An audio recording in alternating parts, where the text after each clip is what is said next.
Yes, sir, we promise you a great day right here on the Andre,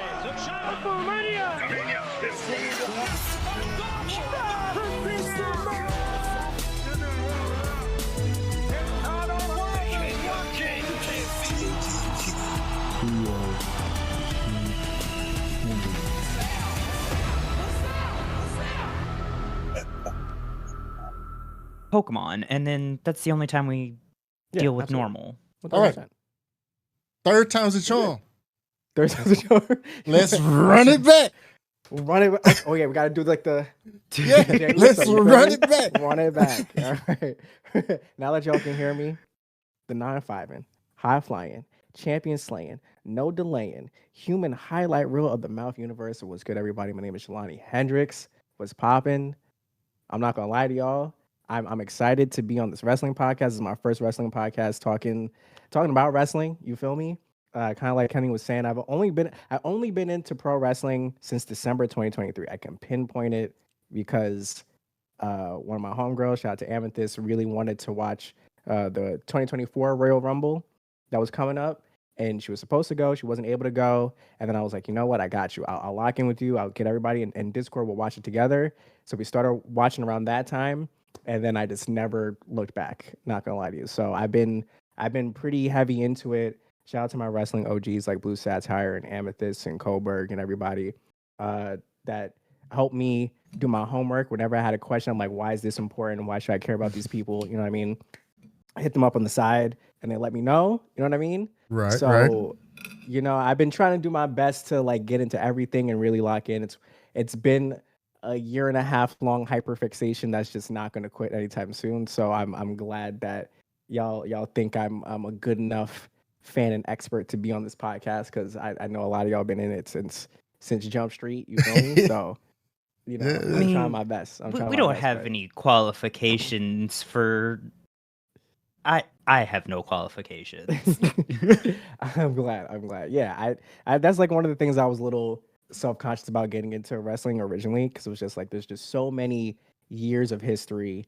And I watched it when I was younger, when I was like a kid, and I want to say maybe around the time right before high school, I kind of fell off. But I just kind of knew certain things through osmosis. I think a lot of the rappers I was listening to constantly made references to wrestlers, so I kind of knew what was going on. Right. Shout out to Smoke Dizza for the ringside mixtape series. He would like rap over a lot of theme songs. So now that I'm like into wrestling and like going back, I'm like, oh, he was rapping over the Shield beat, and I love that song. Right. I didn't realize what I was paying attention to. Same thing with West Side Gun. West Side Gun, a huge wrestling fan, constantly making wrestling references in his music. Same thing with like Action Bronson. So like I knew, but I didn't know how much I knew until I fully got into it. So I just been embracing everything and just watching everything, honestly.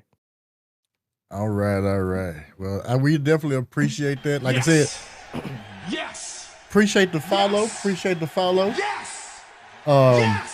But man, like you jumped in head first, and it was like before I knew it, you were coming and talking about stuff, and I was like, wait, huh? It's like you just started. What are you talking? But like now, you know a little bit of the lingo, you know. But for some of the people that this is their first time here, my name, in case you couldn't hear me at first, is Creole King Kenny. This is Square Conversations with my co-host, your friend Yates. He is he is the gentleman up under Jelani. But yeah, man. Danny, to answer your question in the chat of why my face looks the way it does, work. They got you again? Yeah, we have a corporate inspection coming up. Oh. And I'm not wearing a beard guard during that. No. We only have one scheduled question here. Only one. And that question is, and you kind of answered it already, believe it or not, and that is, when did you fall in love with wrestling? But you kind of answered that already. Yeah. December 2023. Yeah, that's when I got into it. Yeah, it was just one of those things where like I gotta say I was either watching an episode of SmackDown or Raw, Mm-hmm. and I was just like, oh, this is the coolest thing in the world. You know what I mean? I was like, why have I been like stopping myself from getting into it? Because like some group chats that I was in, like I'll have like Blue or Amethyst or like Joe After Work, another person that really got me into wrestling. They'll be like, oh my god, they'll be talking to each other, and they'll be Mm-hmm. like, oh my god, did you see this from this past week? This is crazy, blah blah. And I'm just like, I don't know what y'all talking about, but I'm glad that y'all are excited. And then when I finally decided to get into it, I was like, oh, I fully get it now. This is pretty much the greatest form of entertainment. You know what I mean? It's Mm-hmm. like a telenovela with action.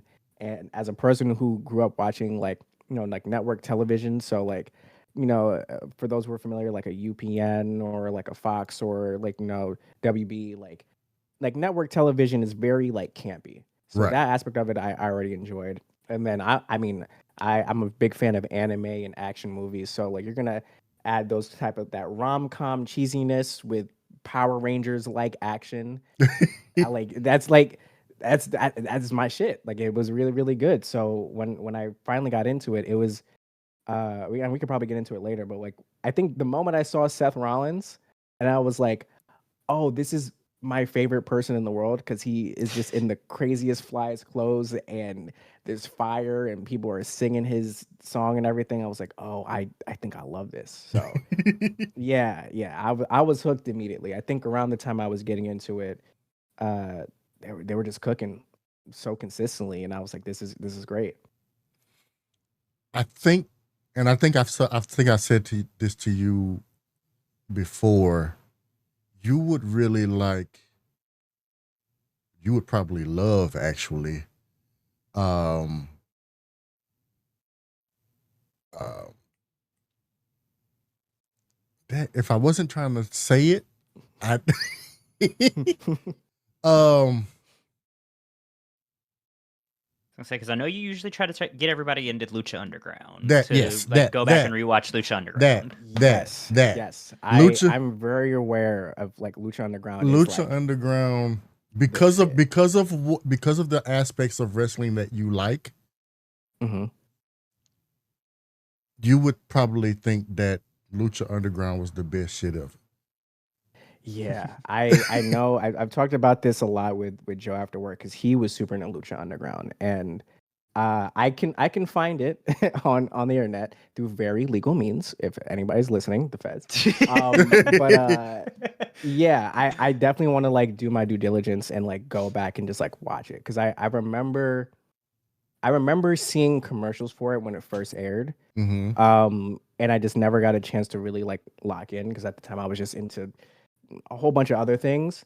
So I was like aware of it, but I didn't realize how important that time period was to a lot of wrestlers and just like having, I guess, wider audiences being aware of Mm-hmm. certain wrestlers and their Right. connections to like Lucha Underground. And, like you would see someone like a Chelsea Green in WWE and be Mm-hmm. like, oh, this person's kind of goofy and like you don't really want to take her seriously. And then you see a Lucha Underground match with her Right. and Penta, and then you're like, oh, she's a demon in the ring. Like, Right. this is why Right. when new wrestlers come in, they usually have them do a match against Chelsea Green because Mm-hmm. she's like essentially like the perfect wrestler. You know what I mean? Or like why like a Swerve Strickland is so well respected in the ring. Same thing with like a Ricochet or like an AR Fox or something like that, just because of a lot of the work they did in Lucha Underground. So I am aware. I've seen a few matches, but I definitely want to like go back and like watch it all the way through because I know it's awesome.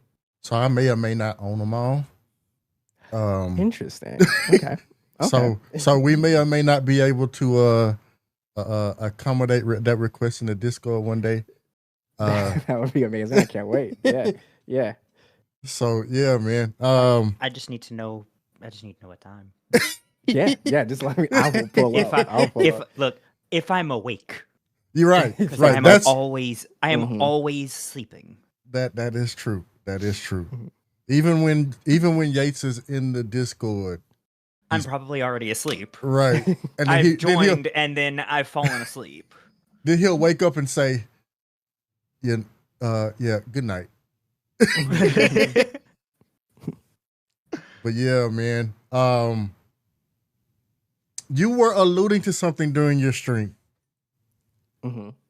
about your disappointment in WWE.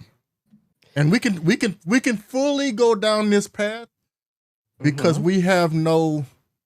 we're not controlled by WWE. Nope. Thank God. Despite the logo you see down there. Mm-hmm. They don't have any bearing on what we talk about. So I've said plenty of things that Mm-hmm. would get us in trouble with WWE. Gotcha. what is it that disappointed you in the last couple of months?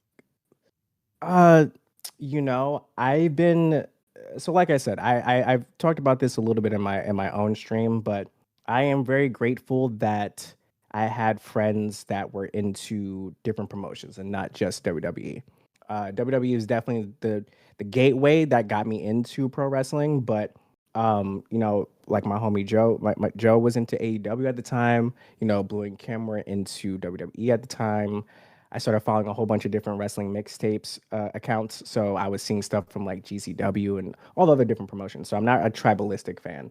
Um, and I think, these past couple months, I started noticing just certain decisions, not even just all the way creatively, but I think business decisions from, I don't want to say WWE. I believe they're coming from TKO.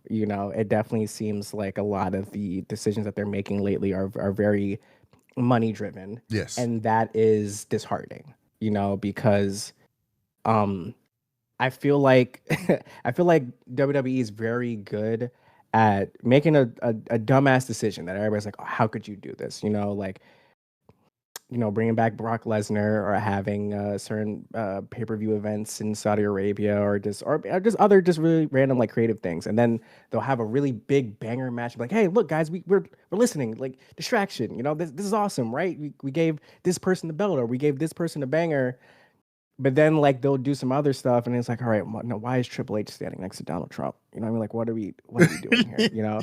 So I Family think that obligations is you know potentially e- one of ex- them for him exactly. at least. I mean, Yeah. Or just even to give him a little bit of a excuse. No, actually, no excuse. you know, He doesn't get a pass. He like or I even don't.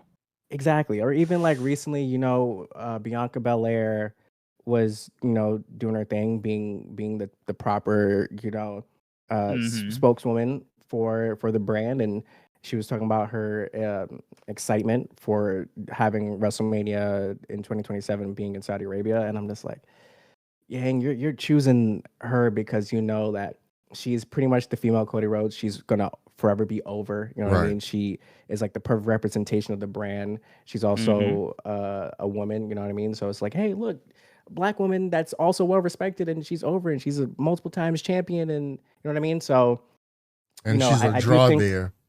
She's a really exactly, big draw there. exactly. So So people have yeah. been getting on her for what, like, I guess for the press conference for her being there. Thunder Rosa actually came to Bianca's defense and she was like, I'd do it too. Like, I do it too. It's I mean, money. honestly, it's because I think people are kind of forgetting that at the end of the day, this is a job. These are Right. people's livelihoods. You know what I mean? They are probably depending on like they kind of forget like how you feel about it. It's like if you're getting an order from the big boss, you know what I mean, to do this thing, you're gonna do it. Like you still Hmm. want to have a comfortable lifestyle and still be employed and stuff like that. So Yeah. it makes sense. And like I said, like when when certain things happen on the business end and you see like a Cody Rhodes saying something or like a Bianca Belair saying something or whoever, that they're picking the best people to represent their brand to speak out and represent their promotion. And that's just what it is. It's not everything. It's not personal. It's just business. Um, will I say that despite knowing that, I still feel a kind of like a type of way? Like, yeah, but I do understand it. But I think that's just the thing that's been like kind of disappointing about watching WWE because like I don't want to compare, but I Right. think lately I've been having more fun watching AEW than watching WWE. And it wasn't like that originally, you know. But I do think lately, the storytelling that's been happening over at AEW has been really interesting. I mean, Hangman Adam Page's story up until All In and getting the belt off of Mox, like I was watching that and I got like teared up watching that because I've been following the story and I was like, this is amazing. You know what I mean? So I think nowadays people can't say, oh, they don't know how to tell a story and it's just about wrestling over there, blah, blah. I mean, like, No. I think WWE still probably does it essentially the best, you know what I mean? Because they've just been doing it for longer. But, like AEW is kind of coming up there. And I know they realize it because, I mean, Saturday's a perfect example. Like, at 3 we get All Out, and then at 7 or 8 ET we get WrestlePalooza, which is the worst fucking name in the world, but like we get that. Agreed. Also, But Agreed. do we know anybody who is potentially going to be watching WrestlePalooza anywhere by any chance? Because I'm not paying for ESPN. I have it. I don't know. I got a few websites where I can watch them, but like, I don't know. But yeah, I'm gonna try my best to watch both, mainly because like it's a whole Saturday full of just wrestling, so that's fun. But All Out excites me a lot more than WrestlePalooza, and one of their main events for WrestlePalooza, I am not looking forward to watching. I'll probably see highlights for it. I think it's pretty obvious which one it is. It's John Cena versus that man, and the Mayo Man? yeah, and I'm just like, okay, F5 man, you know what I mean? But yeah, I understand. It's a money thing. They're trying to make their money back. You know what I mean? For TKO, like from the big investment, they gotta shake hands and kiss babies with certain people. But So it just sucks. That's the thing that got me. The other day I saw a Twitter article about the TKO president saying something along the lines of WWE needs to up their prices the same way that UFC, and like it's like, no, UFC is not family friendly. WWE is. Exactly. The ticket pricing is so that you can take your kids to go to the show. Exactly. I'm not about to spend $1,000 per person for a family of 5 to go Not at all. to the nosebleeds to a SmackDown. Not at all. I went to Raw a couple months ago. It was when Seth Rollins and CM Punk was having their steel cage match, and that was also an episode where Roman Reigns returned. And where me and my homegirl was sitting, it makes sense. It was a little pricey, but it was like super duper pricey for essentially just a regular ass episode. I live in New York, so it was at MSG, so I get it, but at the same time, like even just trying to like go to I was excited. I was like, oh man, where's WrestleMania going to be this year? It's going to be in Vegas. Bless you. I was like, it's going to be in Vegas. All right, cool. That's pricey. But then also at the same time, the price was just crazy. Like even there were some celebrities that I know are a fan of wrestling, and they were talking about them buying seats, and they even after that they were like, that wasn't worth it, and they make money all the fucking time, So it's just like, yeah, I just think like the heart of the brand is definitely is suffering. I've seen some people on like TikTok and on Twitter being like, yo, we predict that within the next 3 to 5 years we're gonna really see a big downswing when it comes to WWE. I don't know because I can't predict the future on that, but I'm definitely seeing the opinion on the product change, and people's attitude towards it change a little bit. I don't think that it's going to be 3 to 5 years, but it's definitely going to come. What I mean by that is, so the reason why they're able to leave the country and make so much money now is because they're going to places where it's new, it's fresh, it still has the new car scent. You know what I mean? But when the new car scent wears off and they're having these matches and having these events all the time, that people are not going to pay. Then it's going to be like it was back in the States. So then, you know what I mean? So then it's going to be a situation of they're not going to be able to pull the money that they're pulling now because it's still fresh. Mhm. And so I predict we have WrestleMania in Saudi Arabia. We're probably going to have one. We're probably going to have one in somewhere near Glasgow, and then probably Paris. But once they have expended all of that, and once it becomes a regular thing, once having shows there becomes a regular thing, then they're not going to be able to get the money that they've been getting. I mean, it's just it's one of those things, and I get it. It's they can do it now because it's fresh, and it's new, and people have been wanting it for a long time. So and it's happening, so people are 100% behind it. But yeah, it's the downswing is definitely going to come, but I don't think 3 to 5 years is going to be enough time for it to happen. Yeah, I don't think so either. And you're totally correct because I mean, like, I'm just even you talking about it, I'm thinking about it like when they eventually have that WrestleMania in like Paris or like Mhm. Lyon, France, or something like that. That's gonna go insane. That's Mhm. gonna go because like Because Paris is that definitely crowd in Lyon is nuts. yeah. I was going to say like Paris is I'm gonna probably one have of my to. favorite crowds. I'm gonna have to use that as an excuse to Tony. We need to go visit your cousins because one of his cousins actually does live in Mhm. over in France. So Mhm. Mhm. we gotta go visit. Yeah, no, I feel that. I feel that. Like I would love to see that because that was I feel like for me the France crowds are probably one of my favorite crowds. And all the Spanish speaking crowds are also some of my favorite crowds because they just get it, you know. And I'm super excited to see how they do in Australia because I think they're gonna have a pay per view in Australia this year. Yeah, Crown Um, Jewel, yeah, Perth. yeah, exactly. That's gonna be sick. So you know, This will be their second Australia pay per view. yeah, and I mean, they're lucky that they have the biggest wrestler in the world on their roster that's from Australia. You know what I mean? So that's gonna get a crazy draw regardless. But yeah, I definitely agree with you. Like, it's definitely we have to see how well they do putting their actual really big pay per view events and not just like a random, you know what I mean, like a Saturday Right. night main event over there and see Mhm. how they do. But yeah, I wish they cared as much about the product as they did about the profit, you Right. know.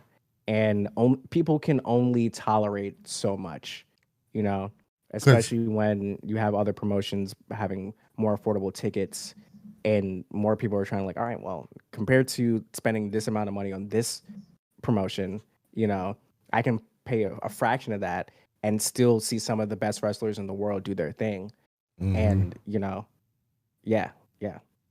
from the way I see it, when WrestleMania happens in the States, it will probably almost exclusively be in Vegas. Vegas. And That's then the that's the and then rumors is that they're just gonna be ping ponging between Vegas and Saudi Arabia because Saudi Arabia is gonna have the biggest like bid every year. And they're Yeah. gonna go where the money is gonna take like where the money is. right, because Yeah. it's the Prince of Saudi Arabia bidding. So like Man, there's no way to like financially Outbid beat that. him. Right. no, you're not So going to. so and then they pulled a bunch of their house shows because back in the day you could live in a small town and every couple of years you'd get a house show, if not in your town, at least somewhere near your town, and the tickets would be you know fairly inexpensive Mhm. to Heck, make up. every year Columbia would have a SmackDown, and I just looked at I looked at the rest of the year's calendar for WWE. They're not coming to Columbia. They're only going to Mm-mm. Greenville this year. Right. Mm, And mhm. then what they're doing is a lot of the places that they would have shows, they're getting the house shows. And in the small places that used to have the house shows, they're just not going to get any. They might get So- NXT. Yeah, which is great because like the NXT roster, men and women's, is cooking, but like you know a lot of those folks want to see the main roster, Right. And I think that's so unfortunate because I'm like, if you're really trying to connect with your fan base and build some lifelong fans, like I mean, I don't want to compare it to like musicians, but I mean like every musician, especially like the super big ones, they're gonna do like some sort of like a college tour or go to like a smaller town. I mean, they're not gonna always go to I mean, I guess like if you're thinking about like a Beyonce, then of course they're gonna mainly do stadiums. But like let's say someone like a J. Cole, I mean, J. Cole I feel like is a good example. Like J. Cole can do stadiums all the time, wherever he wants. He definitely has that fan base. But he also does the Dollar and a Dream tour.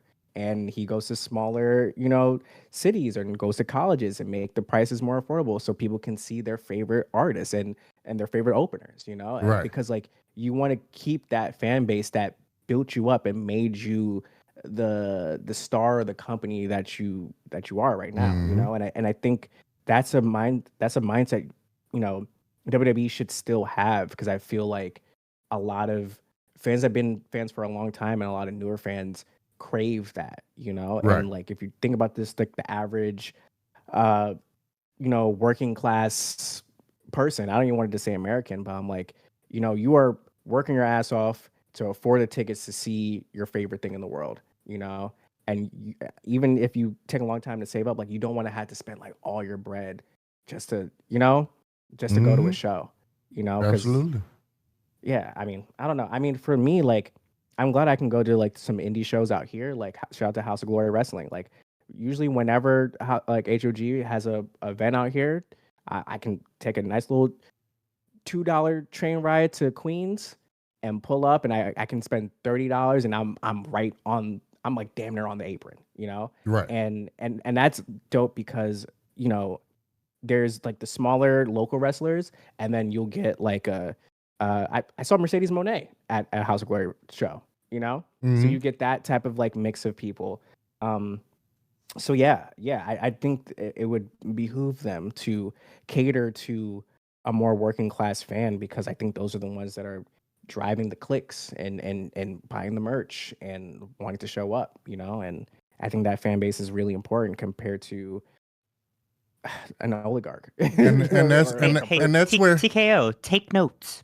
TKO, we know y'all are watching, like, or whichever one of the WWE writers is who's watching. Yeah. Send it to your bosses. Yeah, I mean, I'm a fan of wrestling, and I've been to all kinds. No I've been to ID, Raw, we I've know been you're to here. SmackDown.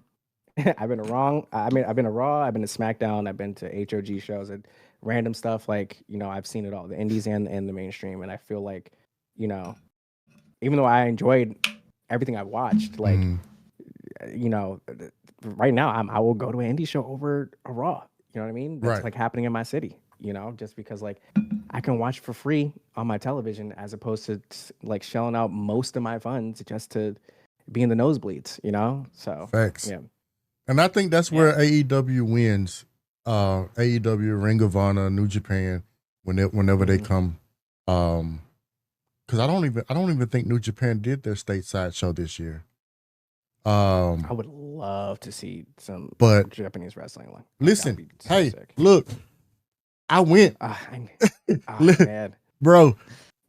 New Japan stateside show is dope. Mhm. I know you're an anime fan. There's an anime called Tiger Mask, right? I've heard of it. Yes. Okay. Yeah. I saw Tiger Mask wrestle IRL. I would have freaked. I would have freaked out, dude. Bro. I promise you. Yeah. Bro, when I tell you it was one of the most surreal moments, like, because I watched like the old school Tiger Mask. I watched I'm still trying to catch up on the newer one. Mhm. And it's one of the only true pure wrestling animes that's out there. Mhm. And so to see that IRL play out and the crowd go crazy for what you would think of as like simple moves from like the 80s Mhm. is nuts. Cause they don't do the glitz and the glamour. They don't do all the pyro and all of that. They get in there and they fight. Mhm. It's pure graps. It's pure graps. I love it. Yeah, like it's dope. I went to when I was on a cruise. I went on a cruise to Mexico, and I took in a luchador show over there, and that was dope. Went to a Ring of Honor show and saw Athena fight in real life, and that was amazing. I saw Keith Lee. Shout out to Keith I Lee. saw Keith Jealous. Lee. I saw Keith Lee fight, and his mom was in the crowd, and she stole the show. She told this man while he was in the ring, either you whoop his ass or I'm gonna whoop your ass. I love that. I love that. Speaking of Keith Lee, I don't know if any of y'all heard, but there's a rumor going around that amid his absence from AEW TV, he has retired. Yeah, I think I saw him tweet recently, like within like the last 2 days, and he was saying like, I think he was alluding to like I will return in the ring, but like I can't give a straight up timeline. Like I think he's just enjoying his time off and just being a regular person, Mhm. Valid. I would love to see him in the ring because like I've been watching, I've seen highlights and just like random stuff, especially from his NXT run, and I'm like, God damn, how can you like? Nobody Why does he not nobody have can book him any right. belts? Nobody I was like, can. oh, but he should have every belt, including the Diva belt. You know what I mean? Like bring old belts back and put it on him. Because I'm just like, a dude his size should not be able to move like that, do the things that he does. Everything looks brutal. Like I forgot what match I was watching, but he did some crazy ass super bomb suplex, and I was like, this is insane. Like, how is anybody in real life getting up from this? Whether that ground is padded or not, I was just like, this is incredible. So I would love to see him live. Like I was excited to see Kenny Omega return because I heard so much about him, Mhm. and I was like going back and watching his New Japan stuff. So when he returned to AEW and he was doing like the stuff that he was doing, I was so hyped because I was like, now I get why people call him the GOAT, because it was just incredible to see. So, you know, Keith Lee is definitely one of those people that I know has been on hiatus for a minute, and I would love to see just like at least one last run just so I can see him live. Bro, Because he's just so good. I knew he was gonna be a problem when he came in the ring. I think it was a Royal Rumble or something, a Battle Royal. And he was standing across the ring, I think from Brock Lesnar. And he hit Brock Lesnar, and Brock Lesnar was like, God damn. Like, you know what I mean? And when he was standing across the ring from Roman and we got that moment, everybody just knew that we were gonna get a proper like program between him and Roman. Like they could have done so much with him and just didn't. We got a raid from Curls and my eyes are burning. Woo. Welcome in, Raiders. We got Raiders. Welcome in, Raiders. Welcome in.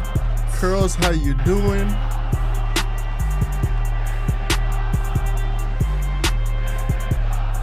Slathered up in baby oil. What the hell happened over in your stream? What's up?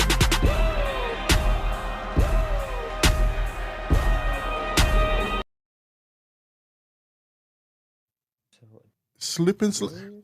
What was going on in your street? Y'all came in here slathered in baby oil, sliding it into the. What is going on? No, come back here. Come back here. We got to talk about that. Now, what No, movie were you watching? It was one of them little freaky films. they probably was watching one of them freaky films on Tubi. Mm-hmm. Oh gosh. Speaking of Tubi, Okay, so speaking of Not a Tubi, Tubi movie. did y'all know that they made 3 Popeye the Sailor horror movies? I beg your finest of Huh? pardon. Is that what we were watching the other day? Yes. Told you. I joined Discord and then I go to sleep. I blame Kage, but yes, that's what happened. Mm-hmm. That sounds like a Kage thing. Shout out to my 20, but that sounds like a Kage thing. No, not not that Kage. Not Kage Oh, boy. okay. Kage Okay. Sensei. Oh, okay. Oh, so it's just a pattern with people named Kage. Okay. Basically, yeah. Yeah, Right. Yeah. Right. Oh man. But yeah, man, they didn't nobody can figure out or knows how to book him is the issue. Mm-hmm. And I feel like that's usually the case with a very powerful, well, like super talented wrestler. I mean, I it's hard. It's hard. I feel like there's a lot of demons when it comes to pro wrestling, and you just got to find the right promotion that can handle your energy and your talent. You know, because I've seen that time and time again. You know, even most recently with New Catch Republic. I think that was her name, like Pete Dunne and Tyler Bates. Like they're yeah. super talented. Have not seen them in a minute. I think both of them are. You have Oh, seen grande. them. You've seen Yeah, I them. think both of them are. Let's say I think both of them are under a mask right now. When Yeah. they should not be. You know what I mean? Not to break kayfabe, but like, yeah, you know, Yeah. I wish it was different. You know, I wish they just let these wrestlers do their thing and not have to put them on the shelf or give them a dumb gimmick in order to just like show them on television. Just like let them do their thing, and you know. So I was starting to think at one point in time, them making Ludwig Kaiser El Grande Americano was some type of punishment because apparently him and Tiffany Stratton broke up. Like she deleted every single Insta post with him in it. Oh, okay. But like he's turned it around. If it was a punishment, he's turned it around into something Oh, he's else. extremely over in Mexico. And just extremely over in general. But he goes over to AAA and they love him. So shout out to him for turning that around. Because that's another person that's like just like the perfect specimen as a wrestler. And he should be over on the moon. But you know, they have him again doing a dumb gimmick. And it's so unfortunate to see, you know? Yeah, I hate that for him. I really hate that for him because he is so good.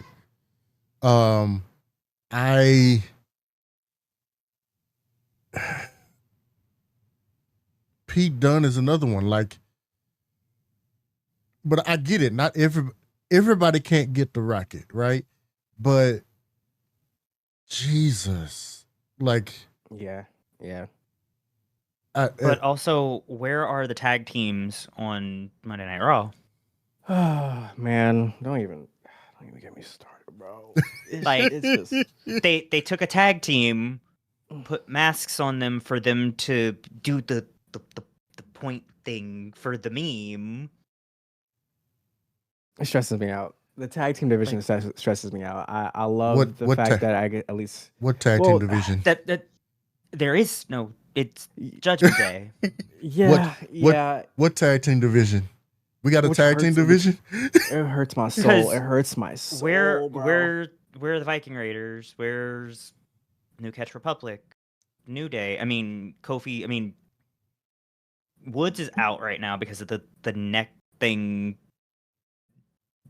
that he had surgery for. I don't know how.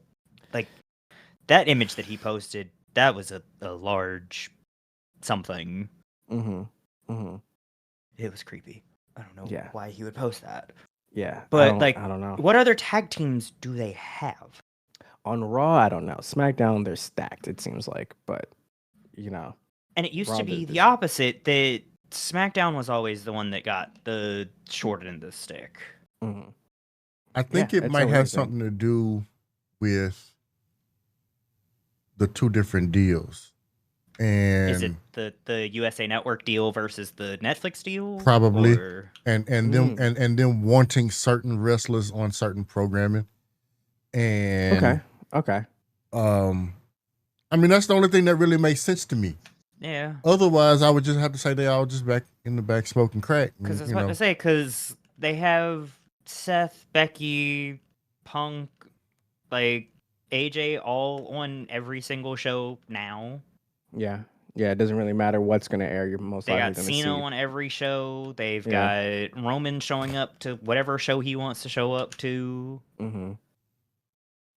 Like, there is no brand split anymore. The only people who should be traveling across the shows is Charlotte and Alexa Bliss right now. And they're not even doing that. They're only on SmackDown. Yeah. Oh, and I don't even want to talk about the women's tag team division because that's non-existent. It's Alexa Bliss and Charlotte and the Secret Service. Last time I checked, and that's it. Yeah. You know, and Because they were trying to do something with BFAB and Mia Yim. mhm. They had Natty paired with Maxine Dupree. Mhm.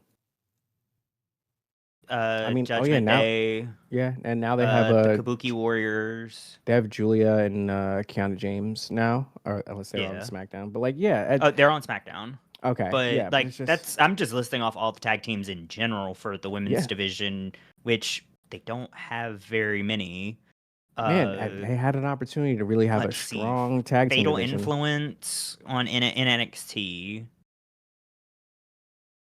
Yeah, Fatal Influence is the only, and Sol Ruka and Zarya in NXT. Like, those Yeah. are the only tag teams they really have. Yeah, which is so unfortunate because I feel like they could have had a whole bunch, and then they just can't. They really gutted that women's division on all three brands, which is insane. Like I would have loved to see Candice LeRae have a dope partner, and they're gone. Lash Legend could have had a dope partner, and she's gone.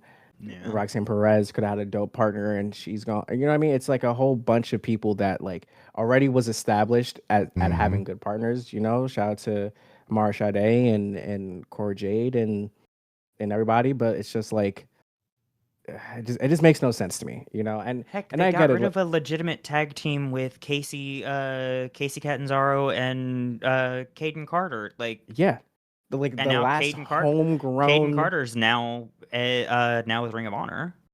Yeah, Or at least she'd made an appearance at Ring of Mhm. Honor. There's no And that was like telling the if last she's like actually home. signed. Yeah, like the last homegrown actual like team, and not just like, oh, these two people are popular, let's put them together.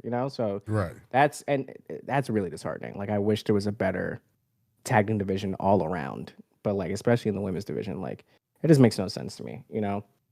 But yeah, I think that also comes back to my original thing where like that when you see certain people team up, it's more of a money draw than like a chemistry draw. So then you got to have those awkward times where like it's very noticeable that they're trying to figure their in-ring chemistry out despite them being over, and then that just leads to weird matches and stuff. So yeah, I don't know. Yeah, it's I just need Alexa Bliss and Charlotte to get on like a page with each other of have at least similar color schemes of your gear. I don't care if y'all match. Just give us a similar color scheme. Little something. Like they've already got the chemistry with each other down. Because like Charlotte actually did say if she had to tag with anybody, it would be Bliss. Like it would be her. Like she would have Alexa be her tag partner. I need y'all to show it with a little bit of something. Like give Alexa a robe.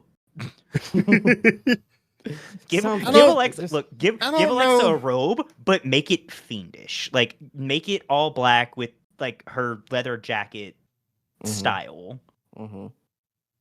I don't and I'd be know. happy. I don't know if a robe on Bliss would be pushing it. I think like Yeah, just it her would. her demeanor and personality. I don't see her coming to the ring in a robe. I honestly don't. Valid. That's just me throwing something out there. It it would be more. It It'd be would more be interesting to put Charlotte in a leather jacket, or probably. make or give Charlotte the fiendish robe. Like that would that would work. That would eat. That would eat, honestly. All black robe, red feathers. Ooh. Mhm, I'm giving mhm. myself ideas. Lace, leather, and chains. I am giving That'd be myself ideas. Thank That'd be you. sick. Let me go on my notes real quick. I need to start making some gear anyway. Mhm. But yeah, I got a couple of people's gear I gotta work on this weekend. Oh hell yeah. So one thing from this week that made me laugh because Booker T did the commentary for I think SmackDown, right? Mm-hmm. Mm-hmm. And at the beginning of the show,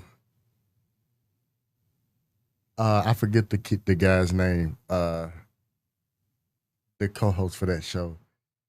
Was it Corey Graves? No. No, no. it was what's his name? He's on NXT. Yeah. He's Does one it of the start with a V? NXT people. I'm trying to remember who it is. I know who it is off like from his voice, but I don't remember his name. Mm-hmm. He said he was introducing Booker T, and he told Booker T, or he called Booker T the worst, the worst general manager. Oh, yeah. Yeah. The worst general manager. And Booker T looked at him and told him, "We 10 minutes in, and you about to get your ass with." He also called him Unk, and that was such an Unk response too. So Yeah, you know. the man Nick said, Joseph, "Okay, yeah." if I'm not mistaken. He said, "We 10 minutes in, you about to get your ass whooped already. Do your damn job." Mm-hmm. That shit was funny. That was hilarious. I don't know. I don't know. Like, there's a lot that happened in this week of wrestling, but it's not very much that I care about. Like, like, yeah. and I feel like that's that's the issue, right? yeah, that is definitely the issue. Like, we got the Usos doing stuff. Jay is kind of showing like a half heel thing going on. Like, But didn't it's they like- do this already with having him be a heel, or like it already feels like they're prepping for a split with the Usos already, like with them already disagreeing. Yeah. And it's yeah. like, I think What was like the the point thing of they're putting doing. them back together if you're already gonna have them disagreeing on stuff? Like, I get it, siblings fight and argue, but not that quickly. I I think it's they're trying to revisit the whole idea of like, being champion corrupts you within the bloodline. You know what I mean? Or he's like acting more like Roman and stuff like that and stepping up, because they tried it with Solo. It didn't really work, you know what I mean? I mean, Solo's over now, but at the time when he was doing the whole new bloodline thing, like he was hated, like super duper hated, like real heat. So I think that's what they're trying to do now. I think it's going to be tough because Jay is just so over, especially with the kids. Mhm. I don't know, man. I mean, you saw how it did with Cena. Like Cena was a heel, people still loved him, despite everything. But like with Jey Uso, I'm a little nervous for them to embrace full on, crash out Jey Uso just because he's just so well loved right Right. now. But I think See, story wise, the that's really issue compelling. the issue with Cena's heel turn is they waited too Way fucking too long. long. Yeah, Yeah. way We too wanted a Cena heel turn like 10 years ago. long. There's no way to do that properly in 10 to 12 dates. Like Yeah.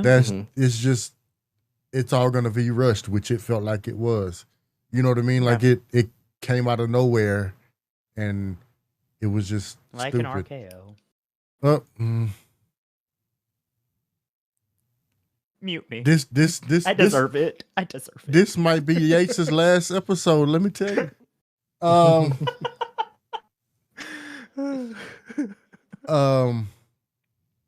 One thing that I do like that came out of it. I don't have that command any.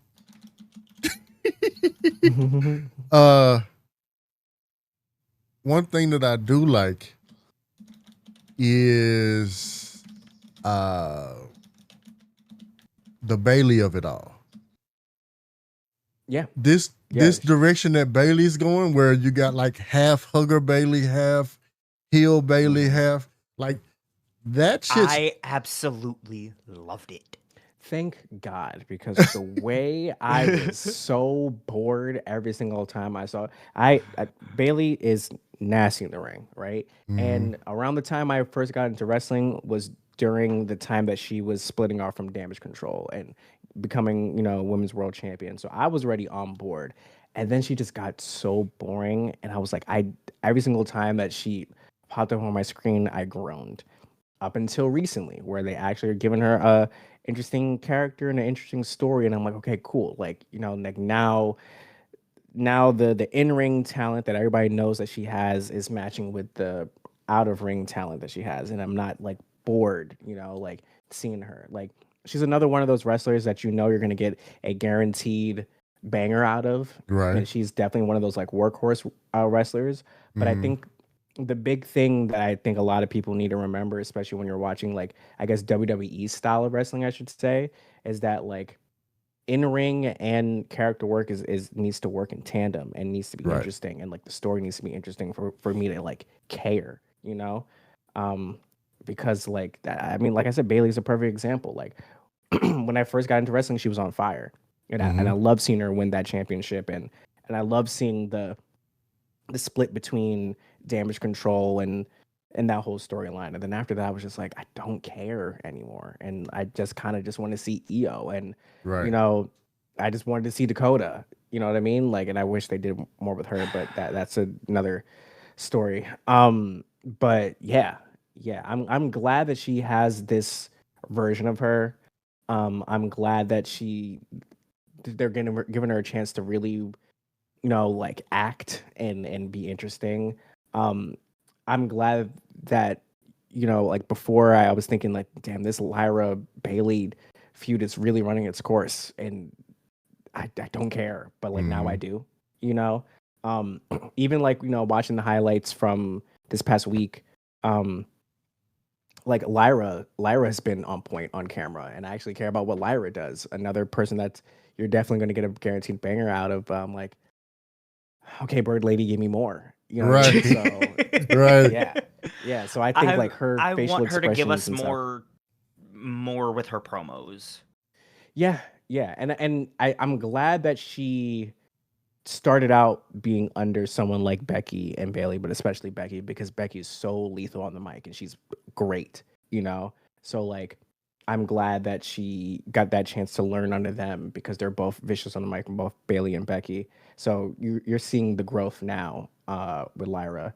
But even with the character work, like if you go back and watch like the backstage promo with Lyra and Bailey, like Lyra's facial expressions were perfect, and just like you're like it's believable, and like like she went from being like a crash out to being like, oh, I'm actually genuinely concerned for this human being, and now I need to see how I can help her, you know. Right. And I think that's something that is really interesting and compelling. So yeah. Well, I've always said there's no helping Bailey now. Yeah, The only yeah. person I think who could help Bailey mentally is AJ Lee. I think so too. Like, you saw she was wearing an AJ shirt when she was going crazy. Yeah. Yeah. She was waiting to be able to wear an AJ shirt again. I say this all the time, in regards to the overarching premise of what you're talking about. WWE in retrospect, is a TV show about wrestling. 100%. Yeah. Yeah. AEW and the likes thereof are indie shows that just happen to be on TV. I think that's the perfect description, actually. Like how I feel about AEW, like watching it, it does feel like that. So, I say all that to say that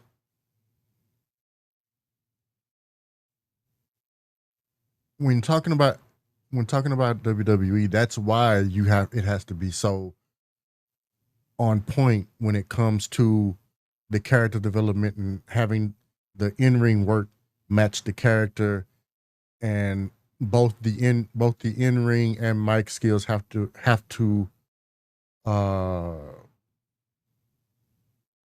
kind of be on par. It's because one is highly produced. One is a TV show, like I said, that's about wrestling.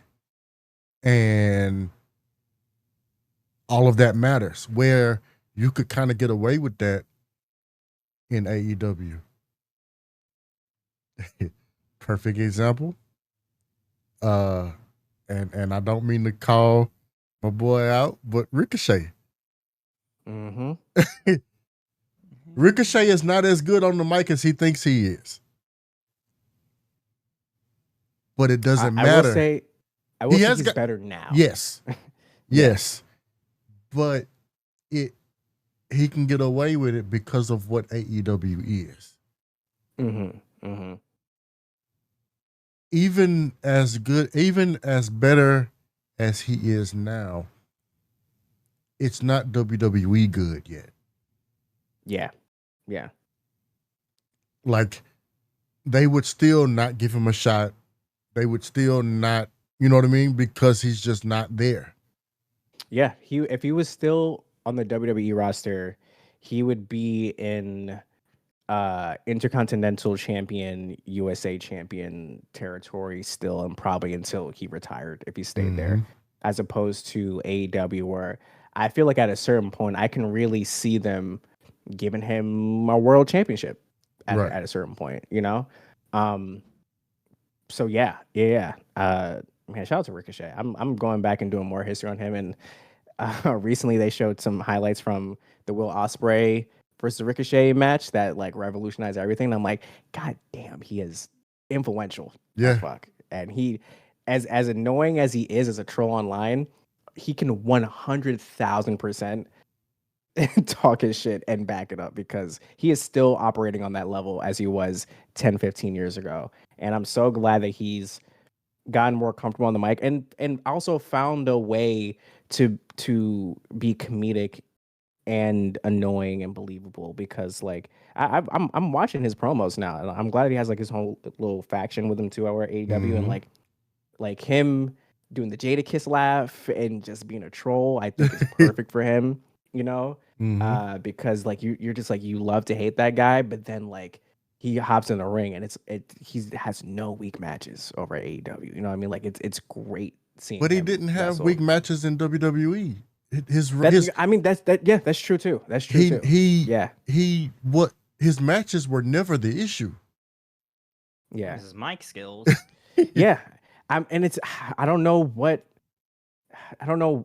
changed over at AEW, or who gave him that, like, hey, maybe you should do this.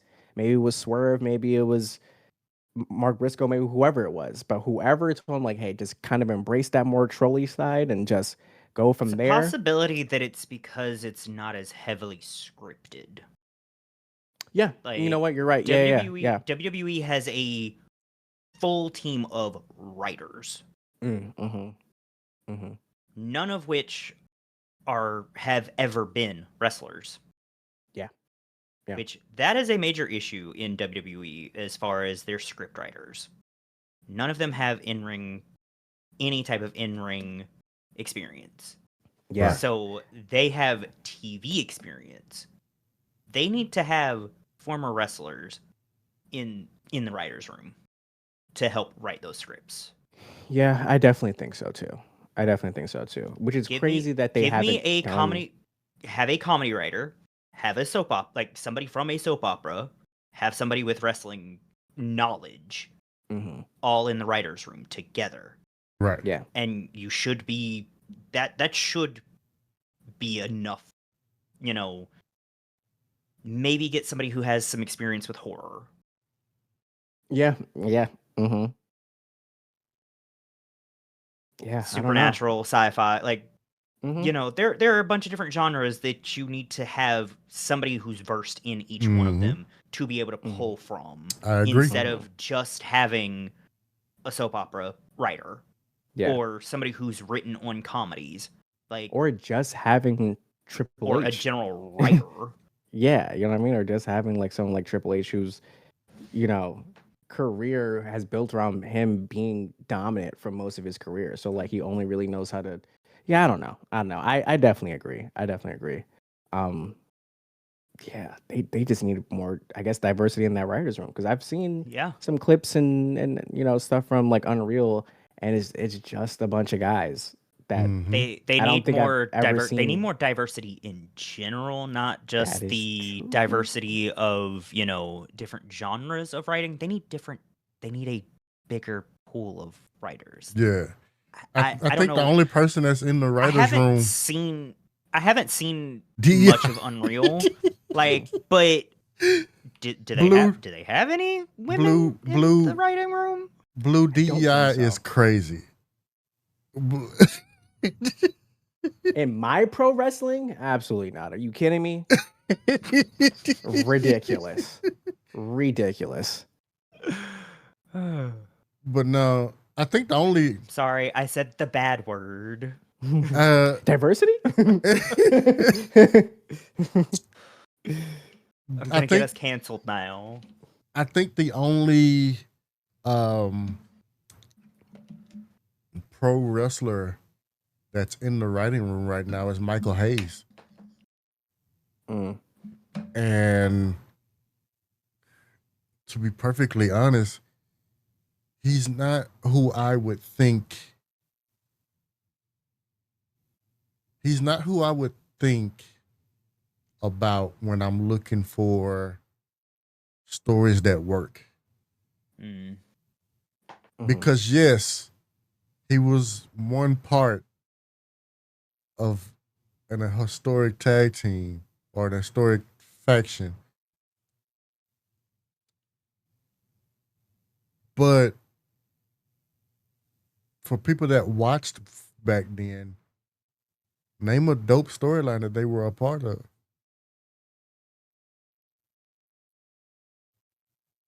You know what I mean? Like, that's like valid. That's like I wasn't watching back then, so I couldn't tell you. I'm like looking at it. Okay, so yeah, I don't even going back, and I'm looking at like random 80s, 90s wrestlers. I don't think I've ever heard of these guys. So hey, good for him, man. Good for him.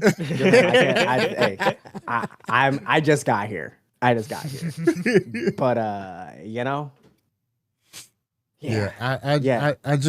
he's just not, and no shade to him. Everybody got to eat, everybody got to work, and they asked him, he said yes. You know what I mean?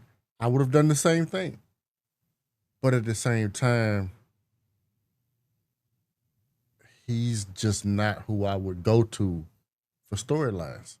It's just not something that I would have done. And just hiring people from DX is not enough.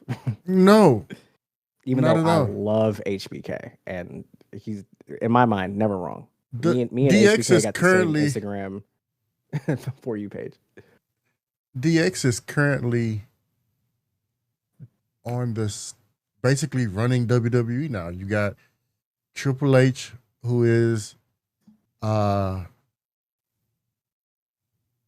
basically is the guy. You got Shawn Michaels, who is the guy over at NXT.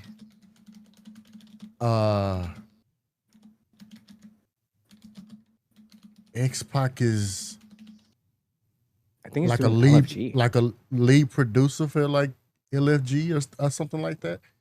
Is he the producer for? Is he one of the producers for Evolve?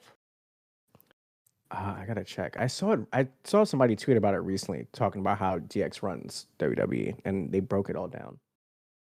I gotta find it. So I'm looking at the list of producers in general for the main roster are Billy Kidman, Chris Parks, which was Abyss, Right. Jamie Noble, Jason Jordan, Kenny Dijkstraka. I don't know if I said his name right. It looked like he was a trainer for the PC. Michael Hayes, Molly Holly, Petey Williams, Bobby Roode, Shane Helms, Sean Davari, and TJ Oh no, are the main roster producers. he is As far the as like doing like the stuff, like actually putting together the matches. so X-Pac is the talent scouting and evaluation guy for NXT. And NXT only has one producer, it looks like. Ryan Katz. Yeah, Sean Waltman, aka X-Pac, is talent scouting and evaluation for NXT. Oh, okay.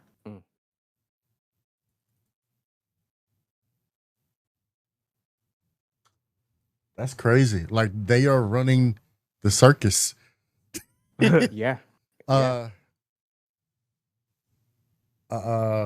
I think even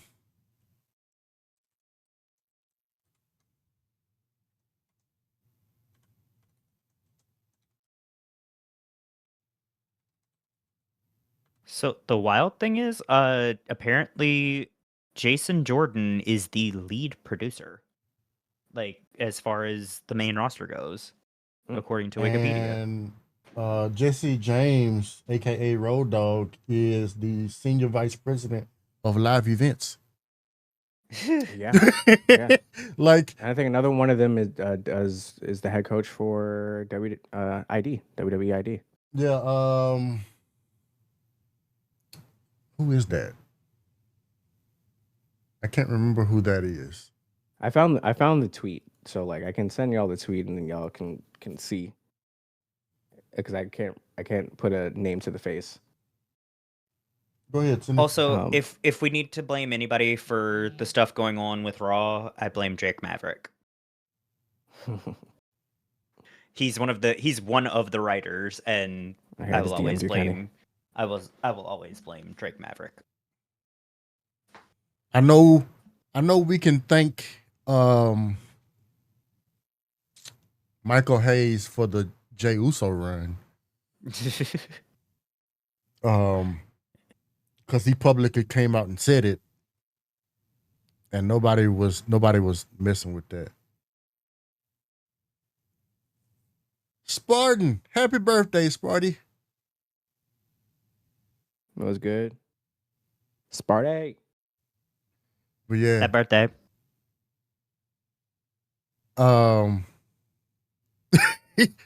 you might as well just own it now, bro. It is what it is. Yeah, Gemini means 2 faces, 2 birthdays. Right. So, you know, yeah. In the beginning of the summer and the end of the summer.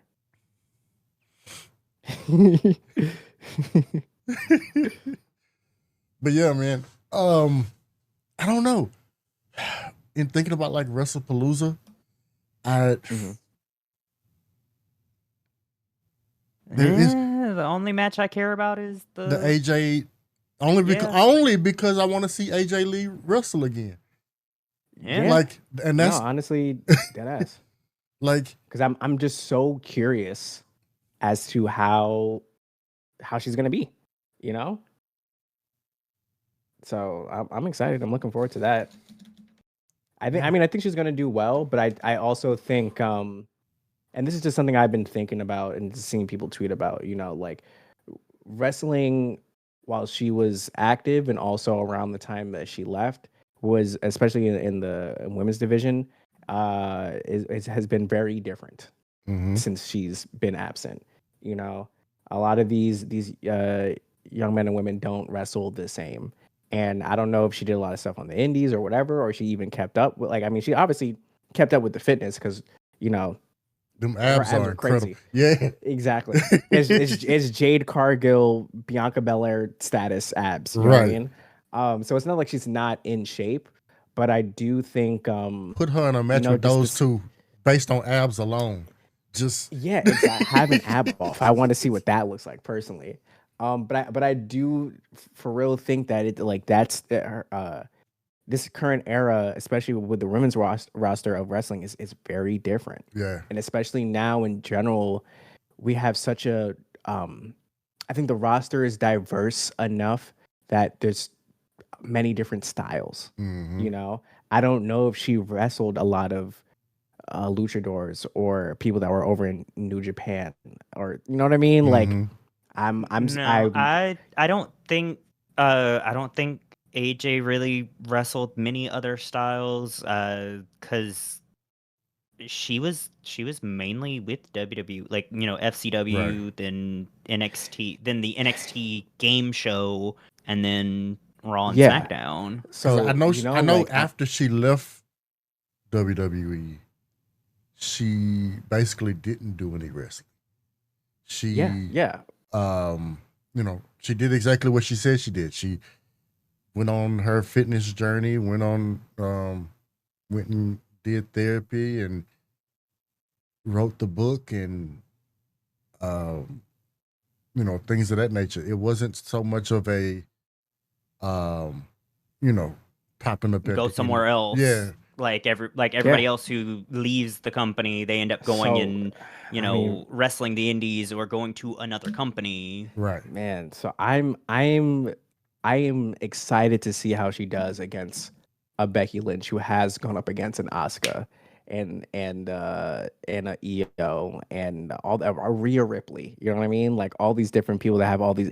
I would love to see her go up against a Julia or a Stephanie Vaquer who has a more stiff style of wrestling. You know what I mean? Like I'm just curious. I think her going up against Becky is perfect because, like I said, if Bianca was there, I think she would have gone against a Bianca, not even on some like hero versus villain type shit. Like I think it's just two popular wrestlers that it would just be cool to see together. But like even then, you know, like Bianca is more of a homegrown PC wrestler. You know what I mean? Right. Like she went through the whole thing, but Bianca has gone up against some demons. You know what I'm saying? So it's like she can perfectly adapt to any type of style. I mean, if you know, shout out to Naomi who's on paternity leave, but Naomi, like I think Naomi's the perfect example because she's wrestled against AJ. You know, since AJ's been gone, Naomi has wrestled all these people all around the world and had to adapt to different styles. It's like the type of wrestlers she was going up against in her Diva days are not the same people that she was wrestling up against a month and a half ago. You know what I'm saying? And also, you have to also think that women in their matches are not as quote unquote protected as they used to be during the Diva era either.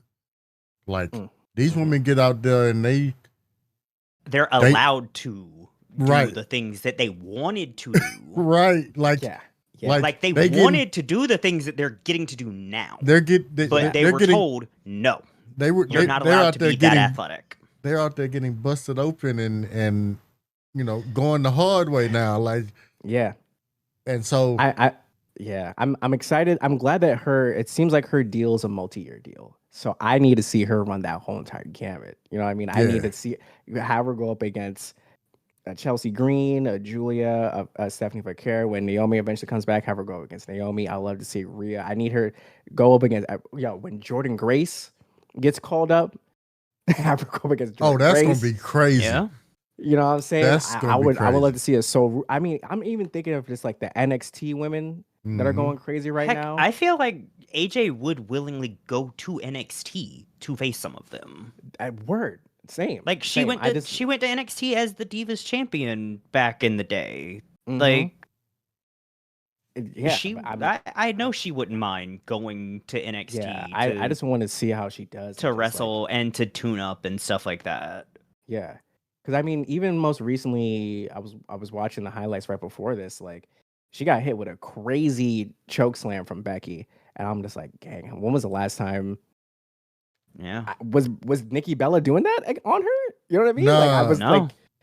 No, but also, like, and I'm genuinely asking because I haven't really I know AJ Lee. No, is Nikki was amazing, not like Nikki wasn't like she was the only powerhouse at that time, if I'm not mistaken. But she wasn't hitting stuff that hard, right? Yeah. But also, and to her credit, like she's done decent since she came back with the few matches that they've had her do. Which minus that one spot with Becky, which is Becky's fault because she's hit that move perfectly every other time. Mm-hmm. Mm-hmm. Yeah. But also, people are still saying that it was her fault. Mm-hmm. Because it's Nikki. They're gonna blame her. Yeah. Yeah. I'm looking forward to it. Like I said, with WrestlePalooza, the full card, it should be fine. It's textbook WWE. They booked it correctly in a way where it's like like it's gonna be a draw regardless. But like I said in the beginning of the show, like I'm definitely more excited for All Out. So I am excited for Io versus Stephanie. That's gonna be great. I actually did learn through an interview she just recently did, like her face paint that she does on on the side of her face is actually from the Japanese, like the Japanese, like how they, like, if you break up a dish or something and they put it back together with like the gold paint and like it's supposed to make it stronger or whatever. That's actually the reasoning for her face paint, is because like her one time in Mexico, she literally broke her face. Like she took a knee to the face that like broke her face. So like she does like the face paint as like, symbolically, like, making her face stronger. Oh, I forgot what the name of the like the actual thing is, but yeah, I was watching bits and pieces of that interview today. I'm looking at the card. Seth Rollins and Becky Lynch versus CM Punk and AJ Lee, which is going to be dope. Io versus Steph, which is going to be dope. The Usos versus the Brawns, which I think will be meh. I like it because I like it because I know the Usos relationships with both of the Brawns, because I know outside of the ring they work out with each other and they hang out with each other, and I feel like a lot of the times like people from that family is not going to work with you if they don't like you, right? So they definitely like both Brawns, and I think they're gonna like do well. Even though that's probably not on the top of my list of what I'm like super duper excited for. And then John Cena versus Bro. And that's gonna you know what I mean? I'm awake. Yeah, I don't know. Oh wait, that's what's gonna happen on Saturday. Cody versus Drew. Drew. I'm always excited for both of them. You know what I mean? So Kenny, what were your thoughts on the tweet from Drew? I want his ass.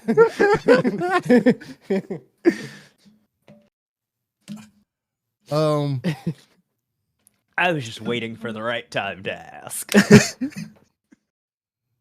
It could have used a better phrasing. It definitely could have used better phrasing.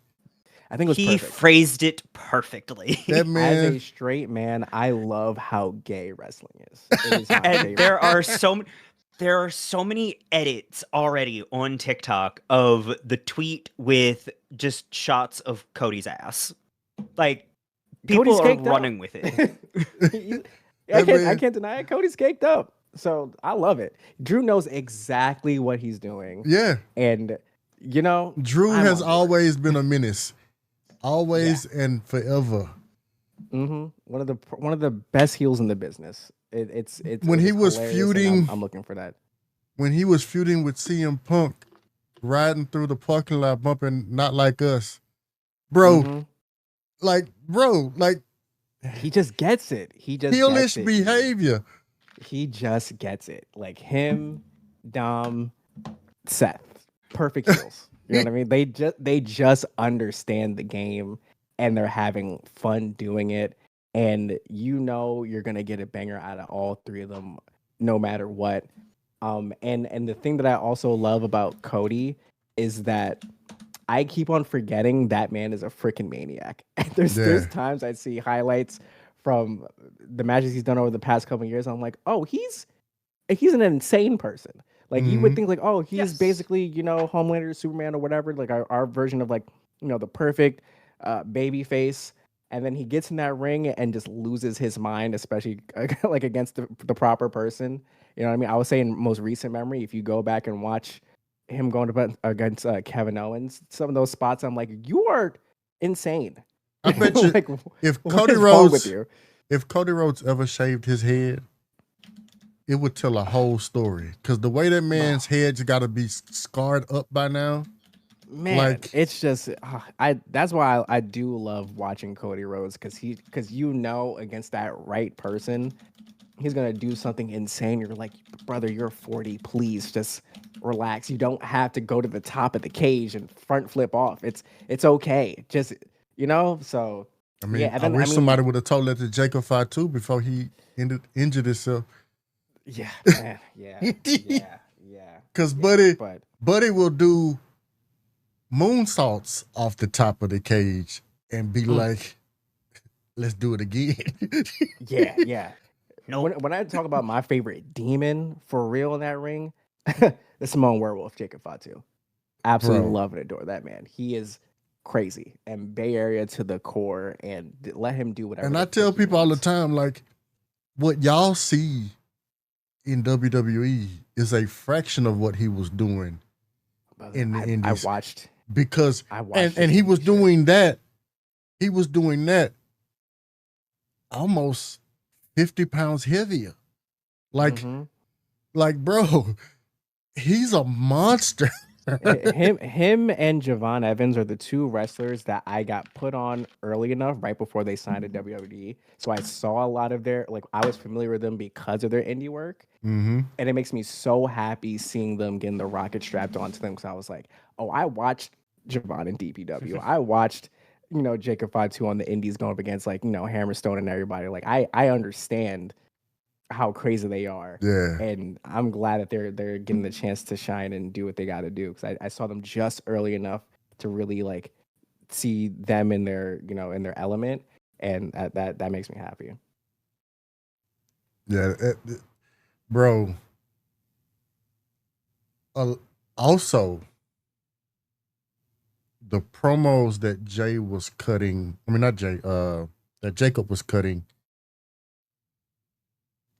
in MLW were some like, and then I believe him and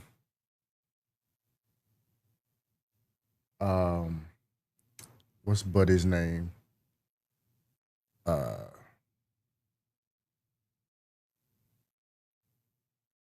One of the Tungans.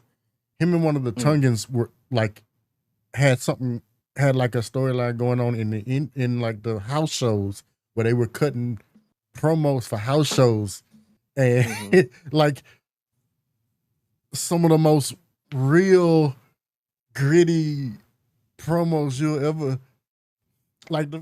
Bro, the first time I heard that man saying, bitch, I'll dog walk your ass. Boy, what? Yeah, I was like, oh, he is fresh home from the pen. That I was like, oh, okay, he just got back. Bro, Yeah, there's no taking the bay out of him. There's no at taking the bay out of him, all. and I love that. And I All love at that. all. That boy Mhm. is so, he is so Bay Area, just like Eddie Kingston is New York. Mm-hmm. Bro, Eddie is so New York that I just love to hear him cut a promo. Cause No, same.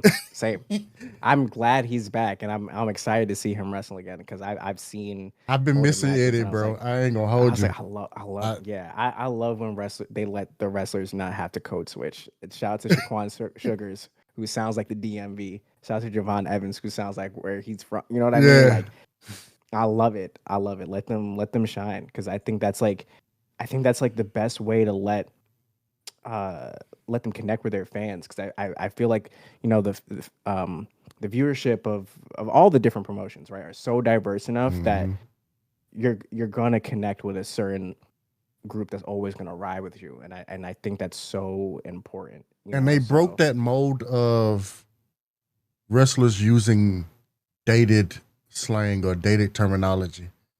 Mm-hmm. And it's like, bro, they said what? We don't even say that anymore.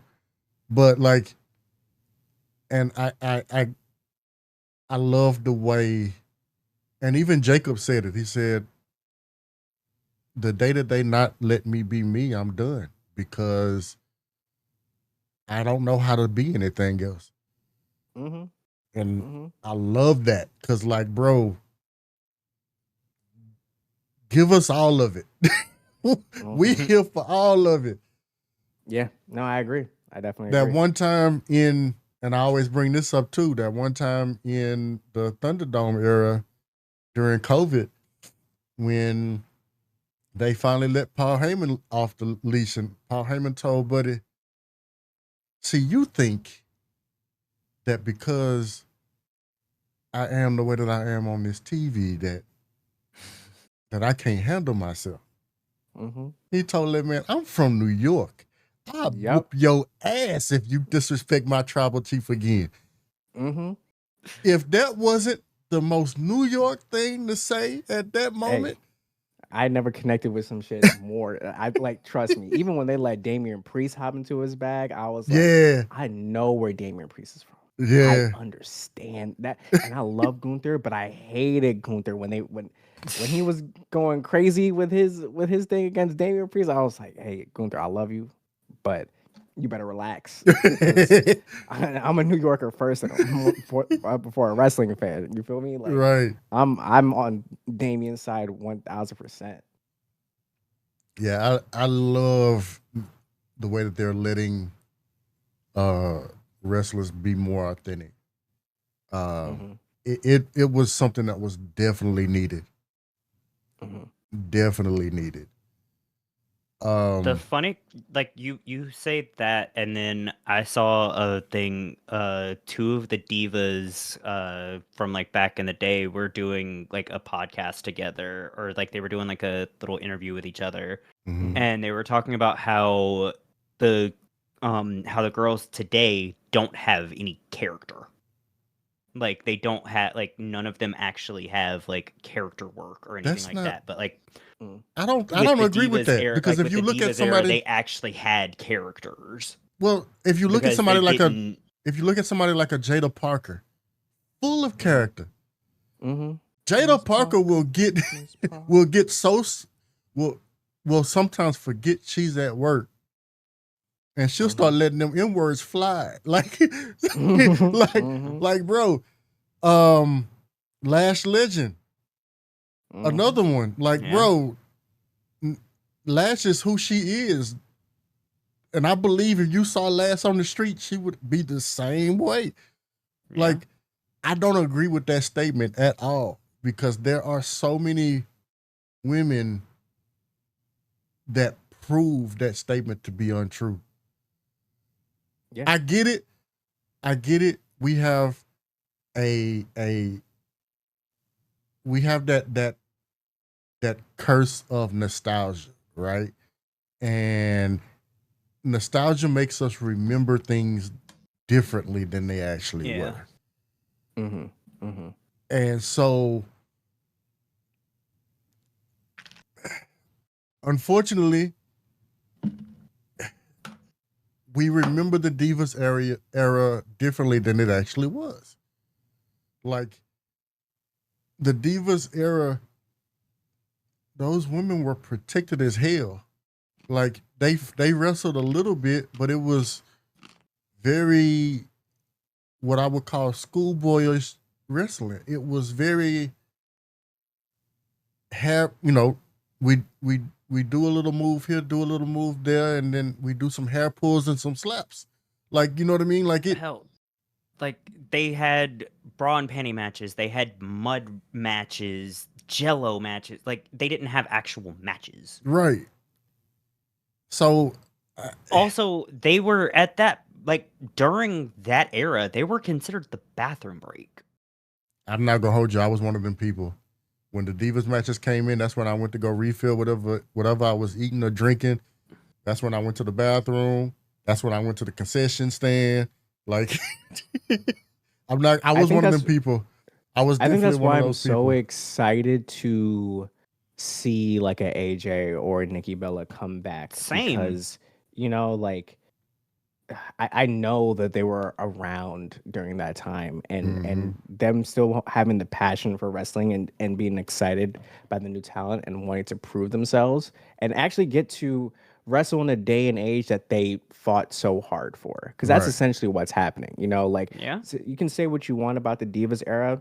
And I'm going back and kind of like watching some matches from then and you just know that like this current version of WWE, and I'll just say pro wrestling in general, you know what I mean? They definitely laid the foundation for, Oh, absolutely. and this is what they were working towards. So Absolutely. I hope more, you know, female wrestlers from that day and age, if they still got it in them and still want to, get a chance to. It doesn't have to even necessarily be on WWE. It could be on different promotions, but get that chance to really see what their full potential is and go Right. hard. Like I think that's why someone like an Natalia goes so hard and being like this, like I need Natty. them to let Natty be Natty. Exactly. Like, and I've watched the Natty matches, and I'm like, oh, they need to bring her that back, and I'm like, and that's why I'm happy to see, you know, Naomi become world champion and do her thing and thrive, and you know, and yeah, and I mean, I want to say. Wasn't like Nia Jackson live on like the last season of like Total Divas and stuff like that? Yes, they were on Exactly. the very last season of Total Exactly, Divas. exactly. So and they were And you know so that was transition. the other one, Yeah. but we don't talk Yeah. about her. Yeah. So like I'm glad that now we see like a Nia Jackson and Liv Morgan getting a chance to prove themselves and be world champion and put people over and have a program built around them. So like I want them to have more opportunities. And you know, I'm a little bit nervous because like I said, the women's roster on all the brands, demons right now. Yeah. They're Yeah. really like that. So I hope they've been doing the proper training and preparation to prepare for those type of matches.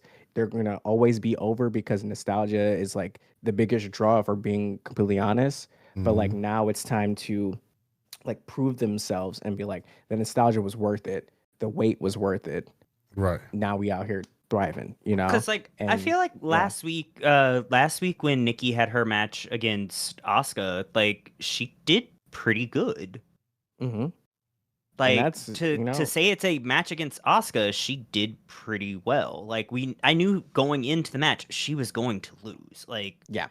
it's Asuka. Even when she went up against Becky Lynch, I knew she was gonna lose, but you know, I was just like, There was a possibility she could have won. There was a slim there was no possibility way she could have won. I'm gonna be so honest with you, there was man. no way that they were gonna let that happen. Mm-mm. Oh no, they weren't gonna. No, unless they brought Brie back for the Twin Magic moment. That was the only way she. I'm gonna be. There was no doubt in my mind that Becky was Right. gonna win that because Becky, the type of wrestler that Becky is, and the type of champion that Becky is, doesn't matter what mid card or high card belt, like she's going to go crazy. You know, like Like one of my favorite matches, if I'm not mistaken, it was it Becky Lynch versus Nia Jax, right? When they had like that crazy ass match and she was sending people through the table and everything, and she jumped off the top of a ladder and sent Shorty through the table. Oh, when she got busted open hard way, and when the man thing first started. No, I'm not even thinking about Not that. that? There was one that happened within the last 2 years that I remember. I gotta find out. I gotta look at the match and see who she went up against. But there was a match that had one of my favorite matches from the past 2 years, and she was going up against someone, and she was going crazy. It probably was mainly Nia Jax and not Becky Lynch. But like I said, there's no doubt in my mind. Like Becky Lynch is just too talented in the ring and too much of a demon to like. Unless they're really trying to push a story and it's like obvious that they're trying to push a story. I don't know. But yeah, I'm Because if very anything, fascinated. it should have been Bailey who dethroned Becky, but Yeah, that's a different different story. Well, maybe, but I'd much rather see Becky and this version of Bailey. yes. Yeah. I'd much rather see Becky and this version of Bailey, because this version of I Bailey, need the so if the fact done that she's right, having this multiple personality situation, I need the Bailey buddies to just pop up one day because of her being in the hugger mindset and the old music to just go off. and then something happens in the ring that makes her switch back to the heel version, and then she kills them, and then she kills them on the way out all over again. She just gets hit in the head just the right way. No killing the Bailey buddies again. Don't kill the Bailey buddies again. It was Becky Lynch versus Nia Jax, last woman standing match from March of last year. That's what I'm thinking of. Okay. Yeah. Yeah, that was crazy. But yeah. Bring back the Bailey buddies. I just want to see Bailey thrive again. I do. I want to be able to care about Bailey again. Oh yeah. Which is gonna happen. I think that Bailey tried the whole take time off thing, and I think she was losing her mind to the point where she couldn't take it anymore and just had to come back. Mm-hmm. So I get that too, because when you're used to working and not working, the walls start closing in. Mm-hmm. And so, like, I get it. It's kind of like, yeah, Bianca is out, but she's not at home. You know what I mean? Like, so much. If Bianca was at home, it'd probably be a different story. Mm-hmm. If who else is out? Like, perfect example, Naomi, losing her mind right now. You seen some of the stuff she posts on social media? Like, she can't wait to get back, and the baby not even here yet. Like she's it's barely cooking. She's doing red carpets and stuff like that, all like still, and it's like, stay home, like enjoy the fact she can't. She can't. She literally can't. Yeah. Especially coming off the run that she's taking a break from. Like, I wouldn't either. I'd be still riding. And then, how would you feel if the person that you've been waiting to come back comes back? I'd be so pissed. I would be sick to my stomach. I would be throwing things. And they had the nerve to recently upload their FCW match recently. Right. Like, here's the history between Naomi and AJ. They're like, why would you? Because they posted the whole like 10 or 15 years of AJ Lee and 15 years of Naomi back to back. And I'm like, y'all really want her? Y'all want her? That's so mean. Her mad, huh?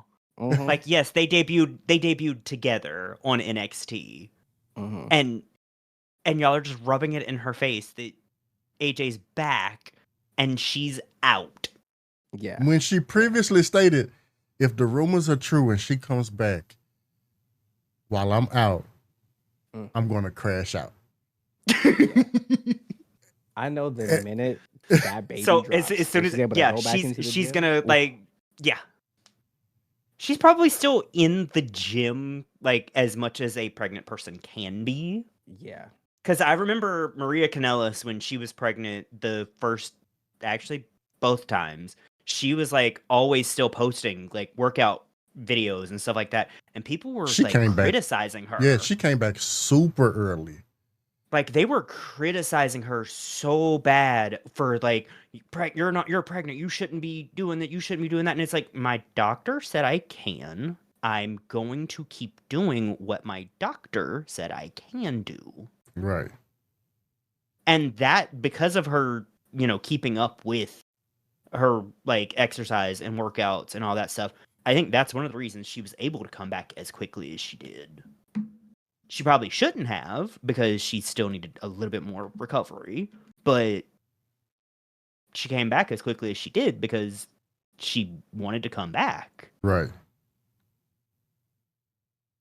Yeah, I can't wait for Naomi to come back. How long we got? Like, she announced she announced the pregnancy, what, a month ago?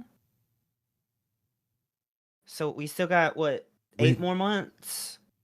It's still a while, bro. Just it's gonna be all right. We gonna make it. We gonna be fine. But that's another one. Naomi was in Impact Wrestling Guys. So yeah, like bro, I mean, yeah, WWE don't let you do that, but she got that dog. You know what I mean? And watching WWE's AAA broadcast, I hate that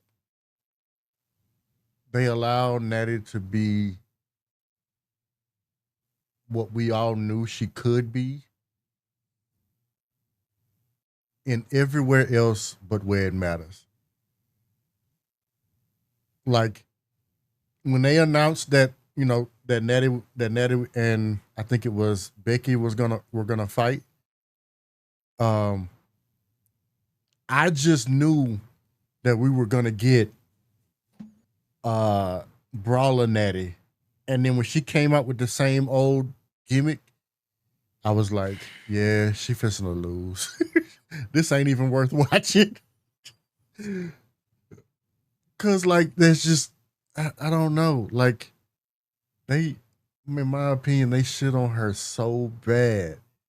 they let her do the Natty gimmick in everywhere else, but they don't want to let her be serious on their own show. Yeah, Which makes no sense to me, dude. It makes no sense to me because it's like the way the internet is, we see it. We see we see how she's thriving on the indies and all these different shows and and Bloodsport and everything. And it's just like, bro, just let her do it. They probably let her do whatever she wants when she's like, training the different talent and helping them out and everything. But it's like, especially now that there's so many wrestlers, female wrestlers on the roster that came up off of doing a more stiff style of wrestling and in Japan and Mexico and overseas just in general, you know what I mean? Like it's not like you don't have a good amount of folks that can match your energy. You know what I mean? Like right. Why wouldn't you want to see that? Honestly, maybe we just don't want to see people just women just knocking each other out, but I'm like I want to. Let her show the reason she's the only female wrestler to come out of the Heart Dungeon.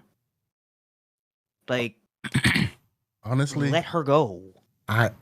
Honestly, it's too late for her to do it now. But during her career, she should have left WWE.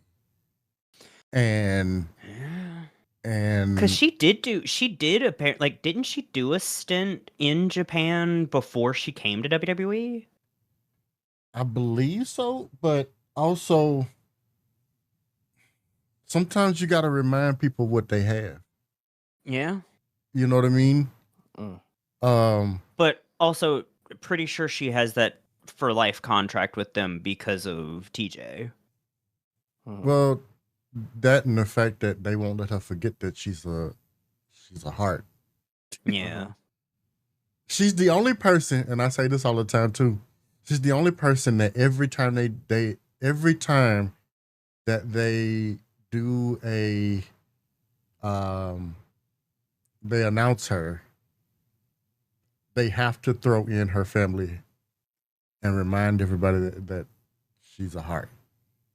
You know She what? should be able to stand on like she And has that's had enough right. that she can stand on her own. Right. Yeah. Like, but it's because they don't let her do it. You know Yeah. what? Fuck it.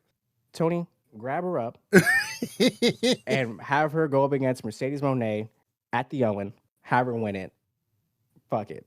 Right. have right. her go up against Tekla. Have her go up against Queen Aminata. Have her go up against Tony Storm and all the other her beings against over there. Tony would be nasty. I don't think she would do it. I honestly don't think she would do it though. Her against Tony would be crazy work. In my opinion, why not? You know, I mean, I get Yeah. it. I get it. Because, you know, behind the ring politics, but also it's just like if I'm thinking of where's the best place to have the opportunity to do the style of wrestling that I want to do on American television too, and not have to go overseas to show it off. You know, I know it's the cliche thing, but maybe Bro, maybe AEW might be the it's move. tough. It's tough. The politics around it is crazy, and it would be absolutely nutter butters if it were to ever happen. But I do honestly It'd be the believe, one like, pay-per-view that I would actually buy. I would lose my mind. I think anybody over there, but especially Tony Storm, because I love Tony Storm, but I think anybody over there, Chin up, tits out, She God would- damn it. bro, I would love it. I would love to see it. I would love to see it. I think also like I said, or her against like Chris Statlander, her against an Alex Windsor. Bro. Son, stop it. I'm getting excited just thinking about it. You know, just because Tony Storm just running the goddamn gauntlet at this point. Just throw them all at her. Yeah. I just, you know, I just wish certain wrestlers get a chance to thrive, and it sucks that they got to play the game in order to I just thrive and live. You know what I mean? But yeah, in an alternate universe, I would love to see Natalya over at AEW, getting a chance to really show off fully, because they're keeping her trapped over at WWE. Here's a question. And it's something I just thought about since we're talking about women, and this is Yates's area of expertise, right? Do we think that WWE is really going to get serious about Michin, or is this just another? No. That makes me so No. upset. It makes me so upset. You want to The reason I say that is because when she was released the first time, she actually did a whole YouTube series where she talked about her time in WWE and how when she was in NXT with Triple H, she was his go-to person to help put over, like, she literally said she was his right hand. Like, she put over everybody and anybody. She said if he asked me to run through a wall, I would. Like, she's type of person. She was his Undertaker. When it comes, like, she's still low key that, if you really think about it. It's like her and Chelsea Green are the people that if you want to have a good match or put somebody over, you hit up either one. That's why I don't think I don't think that he'll put the belt on her, because she's a better chase versus holding the title and defending. But even then, at this point, put either the IC or the USA belt on her. Now that they have those mid-card belts, can we at least get that? Because you know, like, that's the way I felt about Dakota. Is give her, like, she's good at the chase, that was the same with Zelina Vega. She was good with chasing the title, but once they put the title on her, they But went I don't even nowhere. think that's necessarily their fault. I just don't think Yeah. they really It's- know they how don't to. have the creative. Yeah, I don't think they know how to. I'm like thinking about it. I don't think they know how to book a proper story around the mid card division, which is At all, like unfortunate because I feel men like or women, to be honest. no, that's what I'm really trying to say. Like it's just like unless you put it on someone who can thrive in both, you know what I mean? Like a Sami Zayn who can have the World Heavyweight Championship and a mid card championship like the IC or the USA belt, it's not gonna work. And it's like, you know, like you saw it with Bianca Belair, you know what I mean? And not to say that the tag team belt is a mid card belt, but someone who's a world champion and also had the tag. It's Yeah, lower. It's lower than mid card. Exactly. Yeah, exactly. But when Bianca had either or, it elevated it, and she made it important, you know. Yeah. So like, or I cared at least more about it, you know. So yeah, I mean, I wish they booked her better. A favorite match of mine was like her street fight with Jada Parker. You know, I feel like Jada Parker was popular, but I think more popular for her looks and her ability. But once she had that feud with Michin, I feel like a lot of people took her more seriously. You know, and it definitely put Jada Parker in the conversation of you know, getting the higher tier belt over at NXT than anything. Right. You know, Yeah.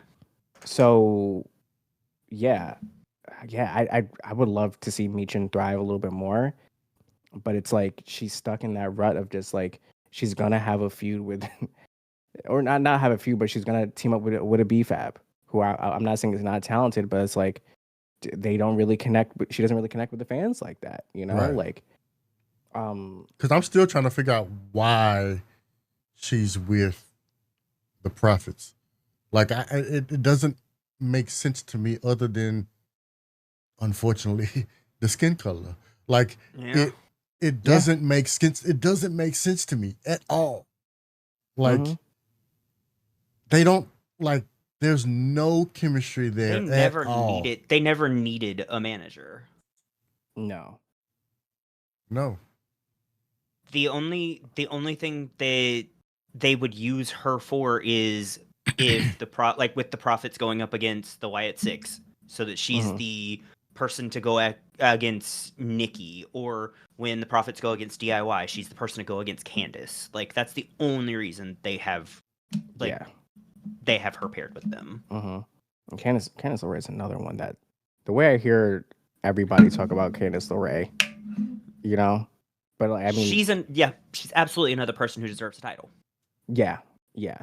But and not the Speed title. That's not televised or seen or no, whatever. It is televised now. It's on NXT. Yeah, I was about to say now that Sol Ruka has it, because I think it's officially an NXT title now. Oh, okay, word. Okay, bet.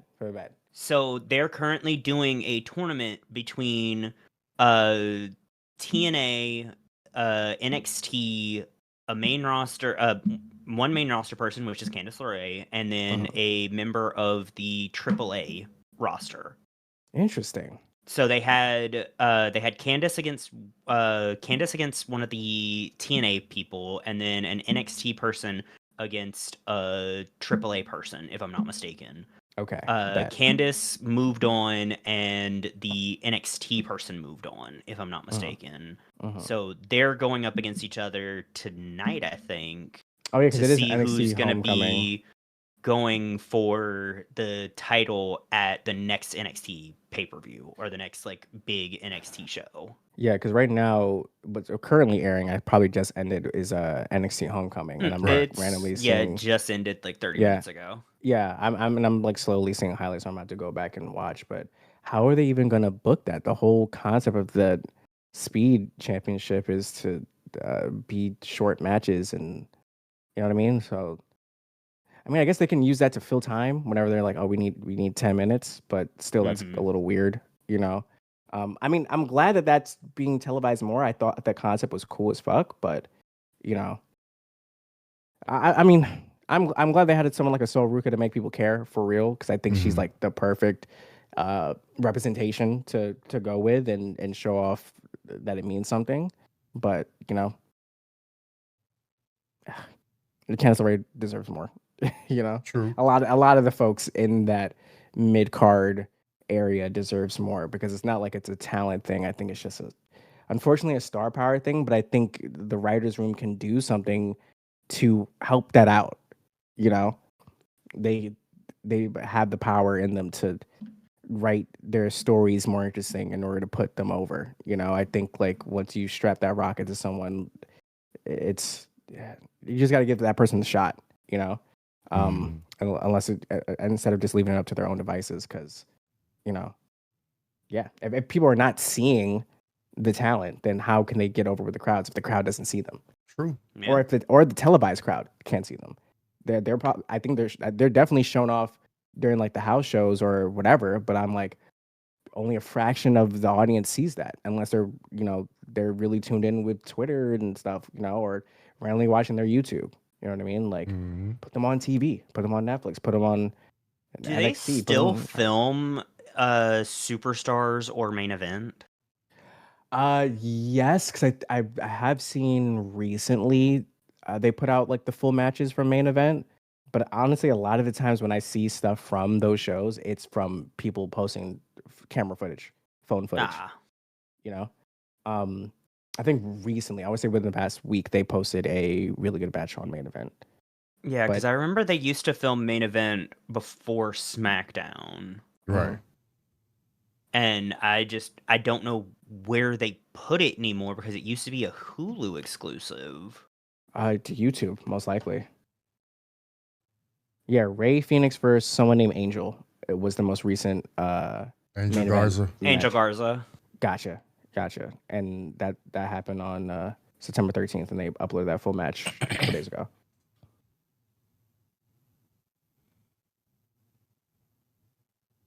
Yeah. So I just looked up the NXT Homecoming stuff. Every main roster person who was part of the Black and Gold brand when, NXT was Black and Gold, they got their old theme songs back just for I that peeped. one night.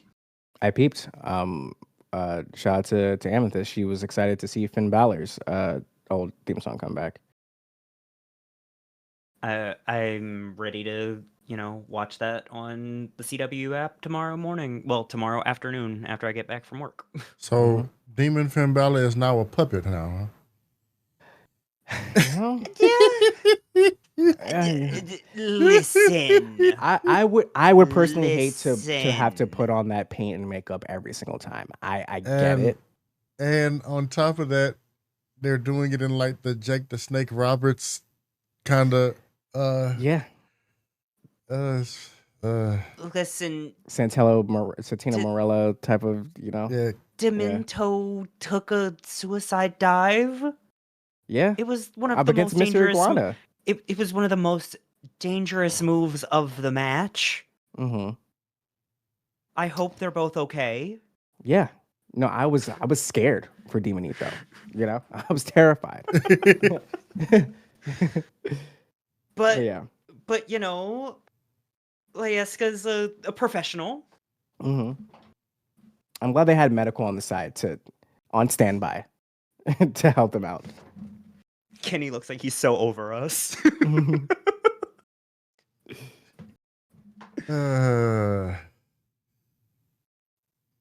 You don't like the fun in the wrestling? No, it was entertaining. It was entertaining. I love all the reactions to like everybody talking about how the puppets are legit wrestlers and have been doing it for years and stuff like that. And it's like, yes, bring back this level of delusion and whimsy to wrestling. I agree. I need a good mixture of whimsy and grabs. I So think- 2K, when can we get puppets? I think they I'll hit up Goldberg right now. I'll come with a puppet gimmick soon. I think I think what they're doing with why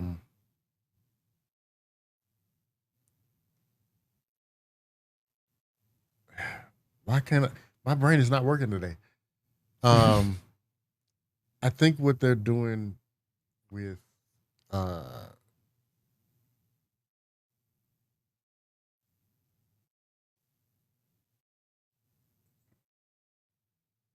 what is this green guy's name? Oh, Mr. Iguana. Yeah, Mr. Why did it? Okay. I think what they're doing with Mr. Iguana is what they were trying, is what AEW was trying to do with Danhausen. But Word. Yeah. Shout out to Danhausen. Mm-hmm. but it didn't work out. And it's crazy because like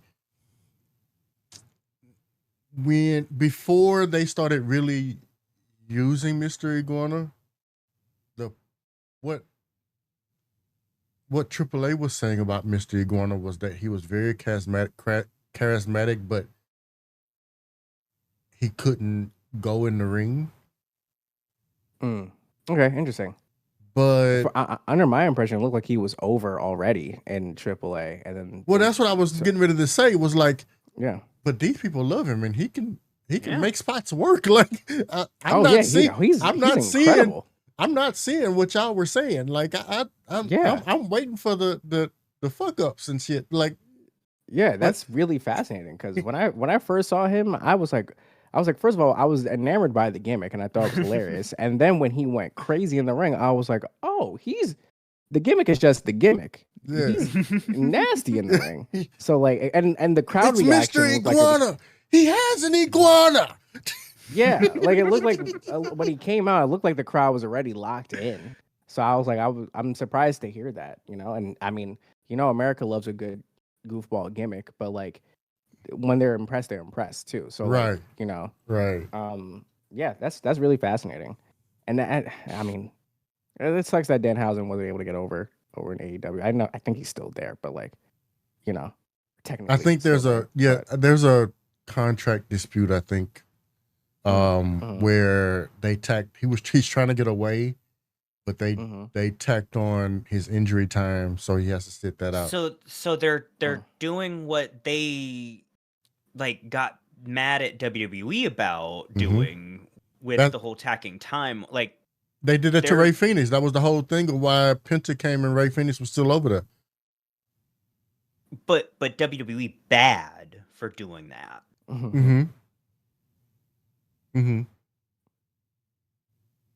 Make it make sense.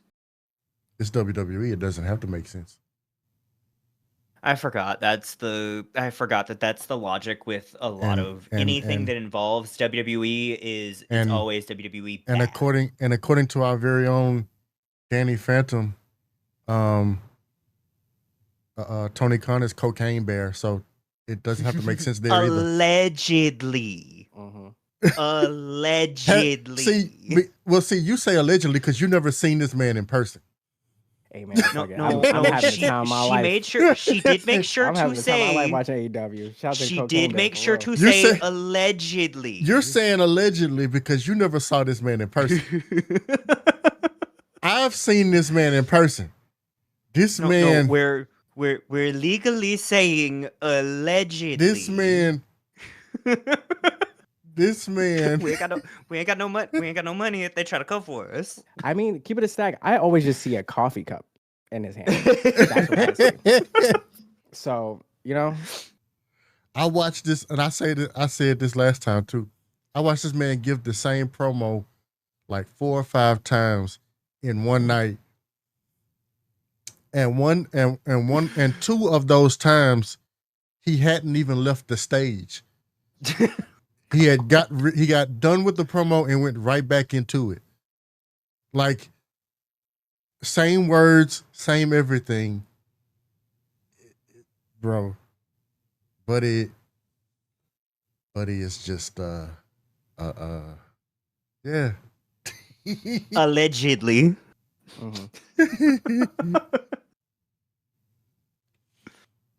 I can't stop staring at the Labubu.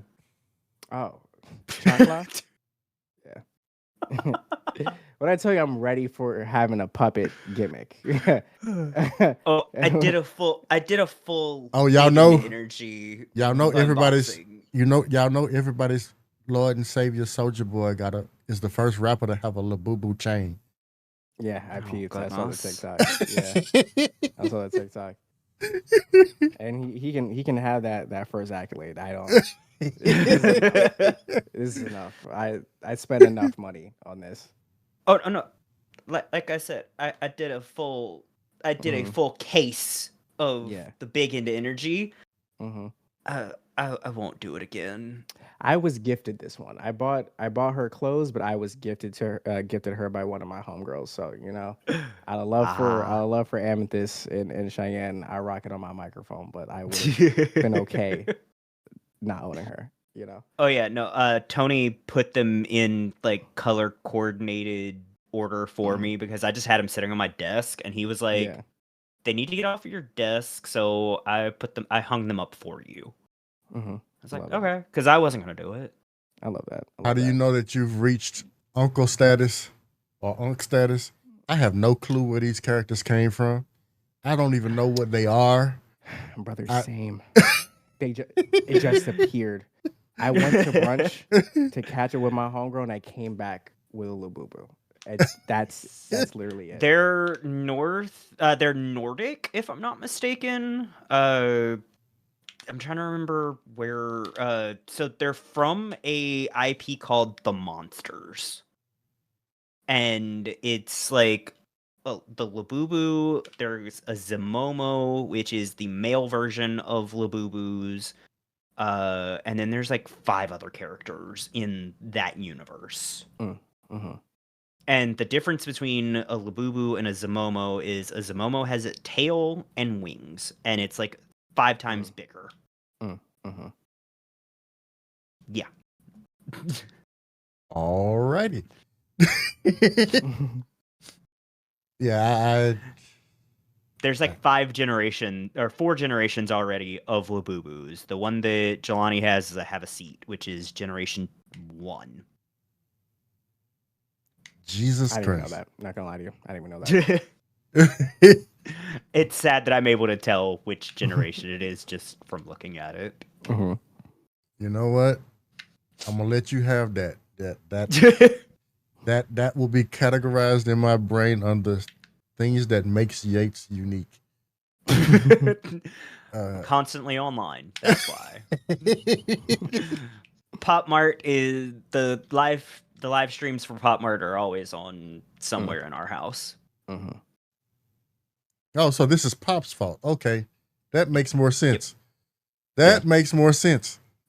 Another thing that came from the Pop company that people think will one day be a collector's item that will never get off. Well, no, this is Pop Mart, the Japanese. It's a Is it Japanese or Korean?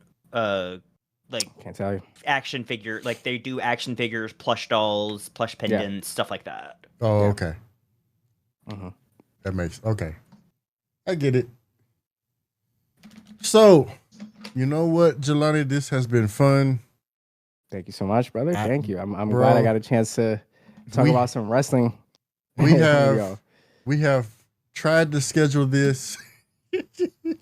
Man, yeah, this summer has been a lot. So I'm glad that we got a chance to finally lock in and record. Absolutely, brother. Absolutely. Who would you like to send the love to? Let me see who's live right now. Hold on. Let's see if any of the homies are live. My lights just auto turned off on me. I guess your lights say, "Hey, bro, it's time for you." I mean, we can if she's still live, we can send the love over to Janelle. Janelle TTV. Let me see if she's still up.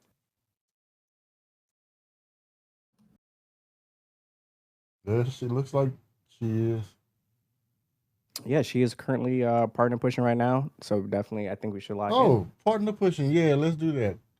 Yeah. Let's do that. We love to support the homies that's partner pushing. Mm-hmm. Jonelle TTV. Mm-hmm.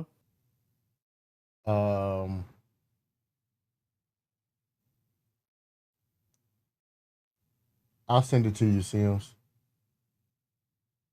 If my copy and paste will work.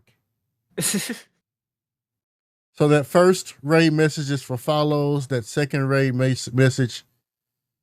Okay. That second raid message is for subs. Let's go. I definitely want to say it was definitely worth the wait. Yes, I'm excited. you Thank you had so no much. reason to be apprehensive about doing this at all, because I was you a little bit nervous. Not gonna lie to you. But I'm glad it worked There out. was no need to be nervous. You know, whenever I gotta lock in with some real wrestling fans. I mean, I right now I do consider myself one, but like still, you know, y'all got some seniority on me. So I'm just glad I was able to hold my own. You could have been watching wrestling for a month and you're still a real wrestling fan. absolutely That is very true. Like, That there's is very no true, yeah. like, you can't like say that, like, if you say you're a fan, then you're a real wrestling fan. Mm-hmm. Like, Yeah. No, I definitely agree. So But yeah, thank you guys so much for letting me be on the show. no, my pleasure. Yep. So, what I want you to do is the floor is yours. End us like you would if we were at your house. Wait, say again? In the stream like you would on yours. Okay. If we were in your house. Okay. Again, guys, thank you guys so much for being here. Real quick, let me just say, women run wrestling. Drink some water, eat some good food. Don't talk to dirty birds and dirty girls. Fuck the ops, you're better. I'll see y'all soon. And in the great words of Colberg, we out of here. We gone.